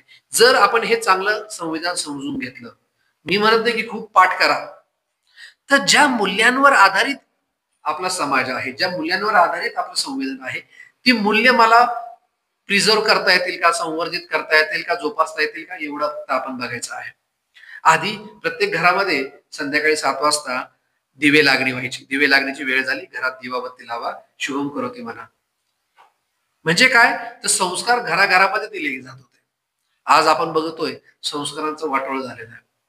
आजी सांगते चल बाळा आरतीला ये, तो म्हणतो नाही नाही माझा पबजी खेळायचा वेळ झालेला आहे, माझा काहीतरी अजून काय फ्री फायर खेळायची वेळ झालेली आहे. त्याला वेळच नसते. आईचं तर त्याच्या पलीकडे गणित आहे. आई सध्या कुठे काय करते, तिला ती मालिका पाहिजे असते है ना. आणि मग घराघरांमध्ये असलेली जी काही जुनी संस्कृती ती ही लोप पावत चाललेली आहे. पर्यायाने ज्या मूल्यांवर आधारित समाजाची निर्मिती करण्याचं स्वप्न बाबासाहेबांचं आणि त्यावेळेच्या सगळ्या संविधान निर्माणकर्त्यांचं होतं, हे स्वप्न हळूहळू धुसर व्हायला पाहायला मिळतं. आता कोणालाही वाटत नाही भारत माझा देश आहे, भारत याचा देश आहे, तमक्याचा देश आहे, तमक्याचा देश आहे, मी चाललो भारत सोडून. जनरली टेंडन्सी हीच असते, चांगलं मिळालं चाललं भारत सोडून. ओके, जायला हरकत नाही, चांगली गोष्ट आहे, प्रत्येकाला असं वाटतं मोठं व्हावं. पण मोठं झाल्यानंतर जिथे मी घडलो, जिथे मी शिकलो, जिथे मी वाढलो, जिथे मी श्वास घेतला, त्या देशाला, त्या मातीला, त्या समाजाला आपल्याला विसरता येणार नाही. कारण त्या मातेचं, त्या देशाचं, त्या समाजाचं ऋण आपल्यावर कायम असतं. आणि मग हे ऋण मला फेडता येते का? Not in the terms of money, पैसा हे सगळं नाहीये. मग समाजसेवेच्या माध्यमातून असेल. आता सपोज फॉर एक्झाम्पल इथे आपण शिकलो, अनेक लोक शिकले असतील 10 वर्षापूर्वी, 15 वर्षापूर्वी. मग अरे मी 2025 साली अमुक अमुक हॉस्टेलमध्ये शिकायला होतो, आज मी छान इंजिनियर झालेलो आहे, कुठेतरी IT कंपनीत आहोत, जाऊया का आपण पुन्हा? त्या आश्रमशाळेला काही गरज आहे का? त्यांना पोडियम पाहिजे का? त्यांना माईक पाहिजे आहे का? तिथे काही खर्च येतो का? तिथे मला काही देता येईल का? किंवा ज्या शाळेत मी शिकलो, डोंगराळ भागात माझी शाळा असेल, एक शिक्षकी शाळा असेल, त्या शाळेला आता काहीतरी गरज असेल, खुर्च्या पाहिजेत का? कम्प्युटर पाहिजेत का? टेबल पाहिजेत का? माझ्याकडून मला काय देता येईल? कारण समाजासाठी आपण जोपर्यंत देत नाही तोपर्यंत आत्मिक समाधान आपल्याला मिळत नाही. करून बघा तुम्ही, ज्यावेळी आपण कोणाला काही मदत करतो, ज्यावेळी आपण कोणाला काहीतरी देतो, एक वेगळं आत्मिक समाधान लागतं, कळत न कळत. म्हणजे तो देवाचा आशीर्वाद आपोआप आपल्यावर येतो, नेकी म्हणतात त्याला. आणि ती नेकी येते प्रत्येकामध्ये. आणि मग हे संविधानाला अपेक्षित आहे की भारत माझ्यासाठी काय करतो याच्यापेक्षा मी भारतासाठी काय करतो, मी माझ्या देशासाठी, माझ्या जगासाठी, माझ्या समाजासाठी काय करतो, हे त्या ठिकाणी अपेक्षित आहे. याला कॉन्स्टिट्युशनल मॉरॅलिटी असं म्हटलं गेलेलं आहे. कारण आता जर आपण NEP बघितली, नॅशनल एज्युकेशन पॉलिसी 2020 मध्ये जी काही केंद्र सरकारने स्वीकारली, त्याच्यामध्ये गांभीर्याने याचा विचार केला गेलेला आहे की ही जी पिढी आहे की जी परदेशात जाऊन सेटल होते, याच्यामुळे ब्रेन ड्रेन होत आहे, आपल्याकडचे चांगले मेंदू बाहेर चाललेले आहेत, आपल्याकडचे चांगले लोक बाहेर चाललेले आहेत. आणि मग असं जर व्हायला लागलं तर पर्यायाने ह्या भारताची जबाबदारी कोण स्वीकारणार? माझं काही काम नाही मी चाललो, माझं काही काम नाही मी चाललो, असं जर सगळेजण करायला लागले. For example doctor APJ Abdul Kalam, त्यावेळी त्यांना खूप चांगले ऑपॉर्च्युनिटी, चांगले कॉल नासा मधून त्यांना होते, बाहेरच्या देशांमधून होते. मात्र आज आपण त्यांचं नाव का घेतो? कारण मिसाईल मॅन म्हणून आपण त्यांना ओळखतो. जे कधीही भारतात शक्य झालं नसतं अशा गोष्टी त्यांनी भारतामध्ये करून दाखवल्या. अतिशय मच्छीमाराचा पोरगा राष्ट्रपती पदापर्यंत जातोय, आणि राष्ट्रपती पदापर्यंत जाऊन देखील माझी भारताविषयी असलेली जी काही कृतज्ञता आहे ही व्यक्त करण्याची एकही संधी ते सोडत नाहीये. की माझा जन्मदिवस साजरा करू नका, माझा जन्मदिवस पुस्तक प्रेरणा दिन, वाचन प्रेरणा दिन म्हणून साजरा करा. का? कारण मी वाचनातून घडलेलो आहे. मी जिथून सुरुवात केली तिथे शेवटी येतोय. मी वाचनातून घडलेलं आहे, हे APJ अब्दुल कलामांनी दाखवून दिलेलं आहे. म्हणजे काय? तर मी समाजाला काय देऊ शकतो. अनेक अडचणी त्यांच्या समोर आल्या, त्यावेळेचे जे काही गव्हर्नमेंट पॉलिसीज होत्या त्या त्यांना, अग्निपंख जर वाचला तर कदाचित लक्षात येईल, त्यावेळेची एक्झिक्युटिव्ह अथॉरिटी असेल ती त्यांच्या विरोधात होती, त्यांच्यातलेच डिपार्टमेंटचे काही सिनियर लोक त्यांच्या विरोधात होते. मात्र या सगळ्यांवर मात करून पुढे आलेले आहे. किंवा तुम्हाला जमलं तर एक चांगलं पुस्तक वाचा, आमचा बाप आणि आम्ही, डॉक्टर नरेंद्र जाधव यांचं पुस्तक आहे. बाबासाहेबांसारखं हलाखीची परिस्थिती आहे, अतिशय गरीब कुटुंबात जन्माला आलेले आहेत, पायात चपला कधी घालायला मिळालेल्या नाहीयेत, आणि अशा परिस्थितीमधून ते कुटुंब गावाकडून शहरात मुंबईकडे आलेलं आहे.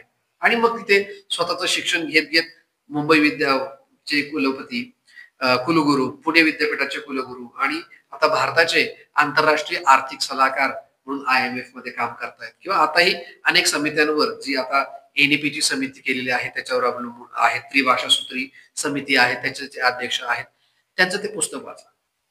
की माझ्यावर अन्याय अत्याचार खूप झाले, न्यूनगंड मला खूप आला, पण तरी मी एकच विचार केला, मी या समाजासाठी काय देऊ शकतो, मी या समाजाचं कसं भलं करू शकतो. That is the constitutional morality. He constitutional morality आहे. सुप्रीम कोर्टासमोर, हायकोर्टासमोर अनेक वेळा अशा केसेस आल्या की ज्या केसेसमध्ये कायदाच कमी पडतोय असं वाटतंय. मग कायदा नाहीये म्हणून मग संरक्षण द्यायचं नाही का, अधिकार द्यायचे नाहीत का? आणि मग सुप्रीम कोर्टाने त्या ठिकाणी काय बघितलेलं आहे, तर ही कॉन्स्टिट्युशनल मॉरॅलिटी बघितलेली आहे. फॉर एक्झाम्पल 1997 मध्ये एक केस झाली की एक महिला शेतीमध्ये काम करते आणि ती काम करत असताना तिच्यावर एक 80 वर्षाचा म्हातारा आणि तिथले काही 30-40 वर्षाचे पुरुष लैंगिक अत्याचार करतायत, बलात्कार करतायत. आणि मग तिच्या वतीने काही त्याला विशाखा वर्सेस राजस्थान आपण म्हणतो, विशाखा नावाची एक एनजीओ हायकोर्टात गेलेली. हायकोर्ट म्हणतोय 80 वर्षाचा म्हातारा कसा बलात्कार करू शकतो. आणि मग केस पुन्हा सुप्रीम कोर्टात गेलेली आहे. आणि मग त्यावेळी असा कायदाच नाहीये कामाच्या ठिकाणी महिलांवर होणाऱ्या लैंगिक अत्याचारापासून त्यांची सुरक्षा करणारा कायदा, protection of women from sexual harassment at work place, असा कायदाच नाहीये. मग कायदा नाही म्हणजे तिला मग अधिकार द्यायचा नाही का? आणि मग सुप्रीम कोर्टाने त्या ठिकाणी ते जे मगाशी तुम्हाला सांगितलं UDHR, universal declaration of human rights, ते रेफर केलं. आणि ते रेफर करून मग 1997 मध्ये आपल्याकडे गाईडलाईन्स तयार केल्या, anti sexual harassment guidelines, Vishakha guidelines अशा त्याला म्हटलं जातं. 97 पासून 2013 पर्यंत त्या गाईडलाईन्स होत्या आणि मग 2013 मध्ये पुढे कायदा आलेला पाहायला मिळतो. अशीच एक केस झालेली आहे Chandrima Das versus chairman railway board. Bangladeshi महिला भारत फिरायला आलेली आहे आणि जाताना पश्चिम बंगालच्या रेल्वे स्टेशनवर बस तिची ट्रेन येणार म्हणून रेल्वेच्या क्वार्टरमध्ये गेस्ट हाऊस मध्ये गेलेली आहे. तिथल्याच कर्मचाऱ्यांनी तिच्यावर बलात्कार केलेला आहे. तिने हायकोर्टामध्ये पिटिशन दाखल केली आहे आणि हायकोर्ट म्हणतो तू बांगलादेशी आहे, तुझं अधिकार या ठिकाणी आम्ही मान्य करत नाही, तुला पिटिशन दाखल करण्याचा अधिकार नाही. तिच्या वतीने ही चंद्रिमा दास सुप्रीम कोर्टामध्ये अपील दाखल करते आणि मग चंद्रिमा दास त्या ठिकाणी सांगते की article 21 provides right to the person, no person shall be deprived of his right to life and personal liberty except according to procedure established by law. संविधानामध्ये अधिकार फक्त नागरिकांना नाहीये तर व्यक्तीला दिलेला आहे. मग तो व्यक्ती नागरिक असेल किंवा विदेशी असेल, फॉरेनर असेल, तर त्याच्याही अधिकाराचं संरक्षण करायचंय. सुप्रीम कोर्टाने ते मान्य केलेलं आहे आणि त्या बांगलादेशी महिलेवर काम रेप करणाऱ्या लोकांना शिक्षा दिलेली आहे आणि प्लस तिला 50,000 रुपये कॉम्पन्सेशन दिलेलं आहे. जगातलं पहिलं सुप्रीम कोर्ट आहे, पहिलं न्यायालय आहे क्रिमिनल केसमध्ये सिव्हिल रेमेडी दिलेली आहे. कारण क्रिमिनल केसमध्ये काय होतं की ज्यांनी क्राईम केला त्या आरोपीने शिक्षा देणं एवढंच कोर्टाचं काम असतं. मात्र आपलं कोर्ट त्याच्या पलीकडे गेलं आणि त्यांनी सांगितलं उद्या जर तिला गर्भधारणा झाली, उद्या जर तिला कामावरून काढून टाकलं किंवा गर्भधारणेमुळे तिला 9 महिने जाता आलं नाही स्कूलमध्ये तिच्या जॉबच्या ठिकाणी, तर तिचा खर्च भागला पाहिजे आणि मग हा पैसा तिला द्यायचा आहे. मग कुठून द्यायचा पैसा? ज्यांनी तिच्यावर बलात्कार केले त्यांच्या पगारातून कापाने तिला द्या. हे जगातलं पहिले. हे कसं शक्य झालं? या कॉन्स्टिट्युशनल मॉरॅलिटीमुळे शक्य झालं. किंवा अलीकडे झालेली नास फाउंडेशनची केस, नास फाउंडेशनच्या केसमध्ये की जे थर्ड जेंडरचे लोक आहेत ज्यांना आपण हिजडा किंवा चक्की म्हणतो, त्यांना आतापर्यंत माणूसच समजलं गेलेलं नाहीये. कारण माणूस म्हणजे कोण? आयदर मेल और फिमेल, स्त्री किंवा पुरुष, दोनच जाती समजले गेले, तिसरी जातच समजली गेली नाही, तिला मान्यताच दिली गेली नाही. कारण आपण जर एखादा परीक्षेचा फॉर्म भरायला गेलो, ऍडमिशनचा फॉर्म घ्यायला गेलो की स्पेसिफाय युअर सेक्स किंवा जेंडर, मेल किंवा फिमेल, दोनच टॅब दिलेले आहेत, तिसरा टॅबच नाही. म्हणजे तिसरे लोक आहेत जे थर्ड जेंडर आहे, ज्याला आपण LGBTQ म्हणतो, lesbian, bisexual, transsexual, queer and others, या लोकांनी कुठे जायचं? आणि मग ह्या लोकांच्या वतीने नास फाउंडेशन नावाची जी संस्था आहे त्यांनी केस दाखल केली दिल्ली हायकोर्टाने. तिथं सांगितलं की येस, LGBTQ कम्युनिटीमध्ये असणारे, थर्ड जेंडरमध्ये असणारे लोक देखील भारतीय नागरिक आहेत आणि म्हणून त्यांना देखील भारतीय संविधानामध्ये असलेले सगळे अधिकार प्राप्त व्हायला पाहिजे. मात्र हे व्हायला आपल्याला 2018ची वाट बघावी लागली. 70 वर्षानंतर थर्ड जेंडरच्या लोकांना न्याय किंवा अधिकार त्या ठिकाणी मिळालेले पाहायला मिळतात. असे अनेक घटक आज समाजामध्ये आहे की ज्यांना अजूनही आपल्या अधिकारांची जाणीव नाहीये. आणि मग हे अधिकार त्यांच्यापर्यंत प्राप्त कसे होतील, हे अधिकार त्यांच्यापर्यंत कसे जातील, संविधानाचा खऱ्या अर्थाने फायदा त्यांना कसा पोहोचेल, याच्यासाठी आपली जी पिढी आहे, आपण शिकणारे जे लोक आहोत, आपण जे काम करणारे लोक आहेत, आपल्यावर ही जबाबदारी आहे. आपण त्यांच्यासाठी काही करू शकतो का? नॉट नेसेसरी की मला सगळंच आयुष्य वाहून घ्यायचं आहे, माझा सगळ्या जॉब बी सोडून मग मी संन्यासी होतो किंवा समाजकार्य करतो, है ना, व्हॉलेंटिअरिंग करतो, है ना, 1 वर्ष केली व्हॉलेंटिअरिंग. नाही, आधी आत्मा आणि मग परमात्मा. आधी स्वतःला सुधरा, आधी स्वतःला डेव्हलप करा, तरच तुम्ही दुसऱ्यांचं भलं करू शकाल. बाबासाहेब सुरुवातीलाच म्हटले असते, नाही मी पण समाजकार्य करतो, आमच्या समाजाला न्याय मिळाला पाहिजे, एक चांगले ते फ्रीडम फायटर झाले असते, समाज सुधारक झाले असते. संविधान निर्माण करते नसते होऊ शकले. संविधान निर्माण करण्यासाठी अहोरात्र 21 तास अभ्यास केलेला आहे आणि मग त्याच्यातून संविधान निर्माण झाले. म्हणजे आधी स्वतःला प्रूव्ह करावं लागतं, तर समाज तुम्हाला स्वीकारतो. आधी स्वतःला प्रूव्ह करावं लागतं. 5 मिनिटाचं भाषण मग 45 मिनिटापर्यंत जातंय, मग समाज तुमचं ऐकतोय. समाजाने तुमचं ऐकावं असं जर वाटत असेल तर आधी त्यांनी ऐकण्यासारखं काहीतरी शिकलं पाहिजे, त्यांनी ऐकण्यासारखं काहीतरी वाचलं पाहिजे, तर समाज ऐकेल. नाही तर काय गरज आहे, काहीतरी आला आपलं टाळमृदंग वाजवून गेला, नाही चाललं, चालेल का? नाही. लोकांना सांगायचं लग्न साधे होतात तरी पण मुलं होतात, आणि स्वतःच्याच मुलीच्या लग्नामध्ये मग आवाढव्य खर्च करायचा. समाज ऐकेल का आता? हा केवळ योगायोग समजावा, माझं कोणावरही टीका टिप्पणी नाही. म्हणजे काय की बाबासाहेबांनी स्वतः हे आधी साध्य केलं, स्वतः स्वीकारलं, स्वतः शिकले, स्वतः मोठे झाले. फॉरेनच्या नोकरी असतील किंवा 16 वर्ष ते सिद्धार्थ कॉलेजचे प्राचार्य म्हणून काम करत होते. 16 वर्ष झाल्यानंतर म्हणजे आर्थिक स्थिती थोडी सांभाळल्यानंतर मग समाज कार्यामध्ये उतरलेले, राजकारणामध्ये उतरलेले आहेत. राजकारण समाजकारण जरूर करा, मात्र घर जाळून आपण होळी साजरी करू शकत नाही. त्यासाठी आधी स्वतःला प्रूव्ह करावं लागतं. स्वतः तुम्ही मोठे व्हा. तुम्ही आता फर्स्ट इयरला असाल, सेकंड इयरला असेल, कुठेही याच्यात असाल, तर पहिली गोष्ट आज या ठिकाणी आपण अशी घेऊन जायची आहे की मला स्वतःच्या आयुष्यात उभं राहायचं आहे, तर मी माझ्या घरच्यांना सांभाळू शकतो, माझ्या घरच्यांना माझा अभिमान वाटला पाहिजे, माझ्या कुटुंबाला, माझ्या बाकीचे जे काही नातेवाईक आहेत, आत्या, मामा, काका, यांना माझा अभिमान वाटला पाहिजे. हे माझं पोरग कराडला शिकतंय, ते रील येते, पोरगी पुण्यात शिकते, ती पोरगी काय करते, रील बघितले असेल तुम्ही, ती सध्या काय करते, तसं तुमचं होऊ नये. घरच्यांना वाटते पोरग गेले कराडला शिकायला, उच्च शिक्षण घेतंय, पोरग बोमा मारत इकडे तिकडे. मगाशी सरांनी अनुभव सांगितले काही नाही. ही वेळ आपल्याला आनंद उपभोगण्यासाठी नाहीये, ही वेळ आपल्याला कष्ट करण्यासाठी, इन्व्हेस्टमेंट करण्यासाठी. आता जर तुम्ही ठरवलं कशामध्ये इन्व्हेस्टमेंट करायची, आताची इन्व्हेस्टमेंट जर शायनिंग मारण्यात केली तर पुढचे 70 वर्ष तुमचे असेच जातील, शाईन उडालेले. आताची इन्व्हेस्टमेंट जर तुम्ही चांगल्या प्रकारे तुमच्या अभ्यासात केली, काही तुमचा कोर्स असेल, तुमचं इंजिनिअरिंग असेल, तुमचा फार्मसी असेल, तुमचं नर्सिंग असेल, जिथे आहात तिथे बेस्ट द्या. नाही नाही हे काय आपल्याला सिलेबसला नाही, हे काय वाचायचं नाही, आपल्याला काय करायचंय कॉन्स्टिट्यूशन, आपण सायन्सचे विद्यार्थी, आपण नर्सिंगचे विद्यार्थी, आम्हाला काय घेत नाही. वाचा, कारण वाचलेलं कधीही वाया जात नाही. ते कधीतरी कुठेतरी ती फाईल क्लिक होतेच, उघडतेच ती. कधीतरी कुठेतरी वाचलेला श्यामला नंतर साने गुरुजी म्हणून कामात आलेला आहे. कधीतरी कुठेतरी वाचलेलं फुल्यांना समाज निर्माण करताना कामात आलेला आहे, शिक्षक म्हणून काम करताना कामात आलेला आहे. वाचलेलं कधीही वाया जात नाही, आणि म्हणून एक चांगली म्हण आहे, वाचाल तर वाचाल. मग आजच्या युवकाची भूमिका काय आहे, या संविधानचा जो काय अमृत महोत्सव आपण साजरा करतोय, संविधान दिन जो काय आपण साजरा करतोय, जास्त पेशन्स मी तपासत नाही आता तुमचे, कारण पाय आता वरती खाली व्हायला लागले. ते पाय माझ्या दिशेने येण्याच्या अगोदर मी थोडी भूमिका, एक युवक म्हणून भूमिका काय असली पाहिजे, तर पहिले मला संविधान समजून घ्यायचं आहे. पीस बाय पीस एकदम वाचू नका संविधान, थोडं थोडं रोज वाचा, किंवा नुसतं ती प्रास्ताविका वाचत बसा, आणि त्याच्या प्रत्येक शब्दावर थोडंसं कॉन्सन्ट्रेट करा की ह्या शब्दाचा काय अर्थ असला पाहिजे. आणि आज तर काही गुगल गुरु सगळ्यांच्या हातामध्ये आहेत, चॅट जीपीटी पण सगळ्यांच्या हातामध्ये आहे. विचारा तिला प्रश्न, तिला म्हणजे चॅट जीपीटीला, हा, आणि मग तिच्याकडून उत्तर घ्या, आणि ते स्वतः पुरता ठेवा, किंवा जे समविचारांचे त्यांच्याशी डिस्कस करा.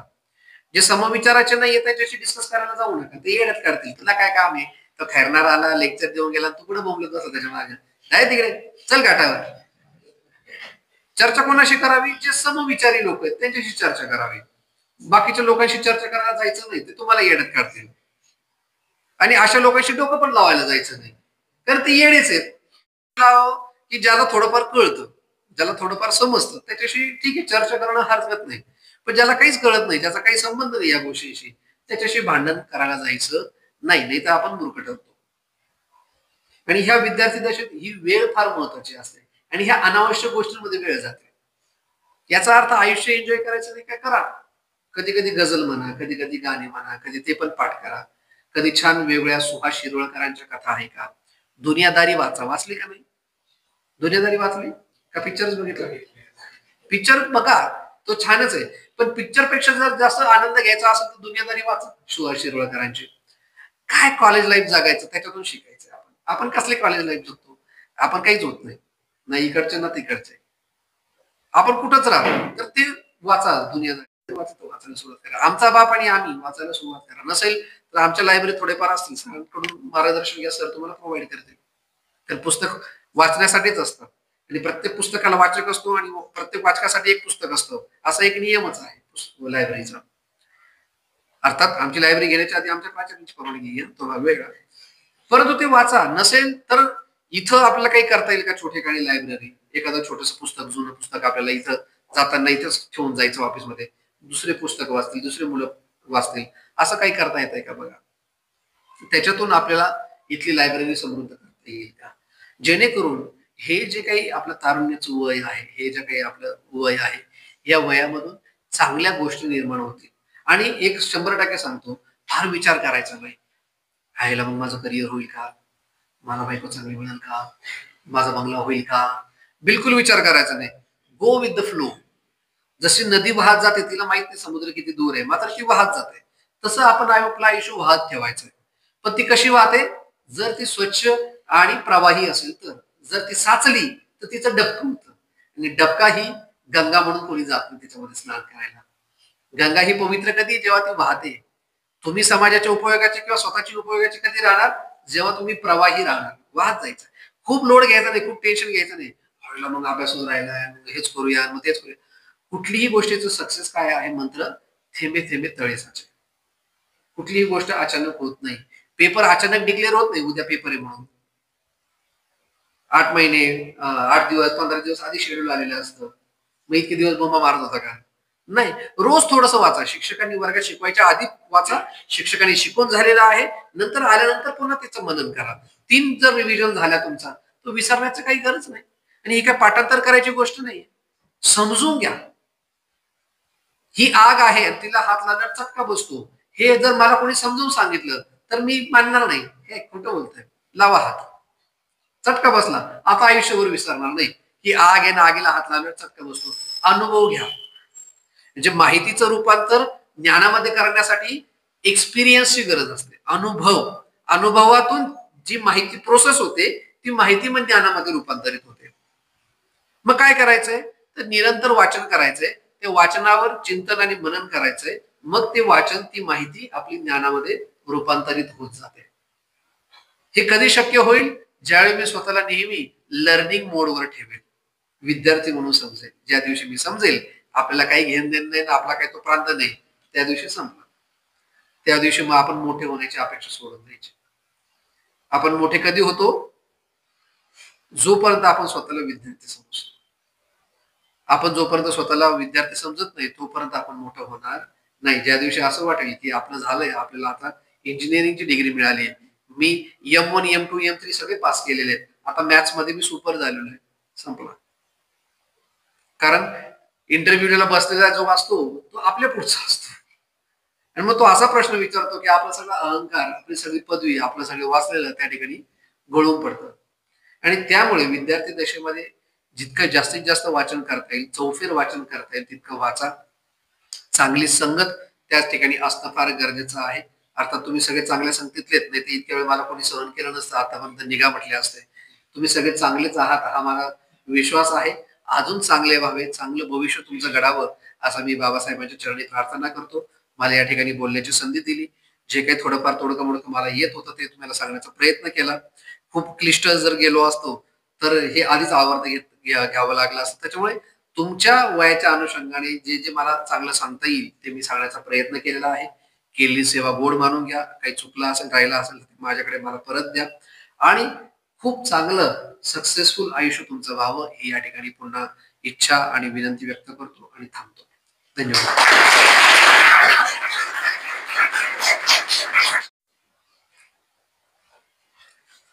आपण सर्वांना विनंती करतो की आपण सगळ्यांनी उभं राहावे आणि भारताची संविधानाची प्रास्ताविका म्हणायची. माझ्या रिपीट करा. आम्ही भारताचे लोक, भारताची एक सार्वभौम, समाजवादी, धर्मनिरपेक्ष, लोकशाही गणराज्य घडविण्याचा व त्याच्या सर्व नागरिकांस सामाजिक, आर्थिक व राजनीतिक न्याय, विचार, अभिव्यक्ती, विश्वास, श्रद्धा व उपासना यांचे स्वातंत्र्य दर्जाची व संधीची समानता निश्चितपणे प्राप्त करून देण्याचा आणि त्या सर्वांमध्ये व्यक्तीची प्रतिष्ठा व राष्ट्राची एकता आणि एकात्मता यांचे आश्वासन देणारी बंधुता प्रवर्धित करण्याचा संकल्पपूर्वक निर्धार करून आमच्या संविधान सभेत आज दिनांक 26 नोव्हेंबर 1949 रोजी याद्वारे अंगीकृत करून स्वतः प्रत अर्पण करीत आहोत. जय हिंद. आजच्या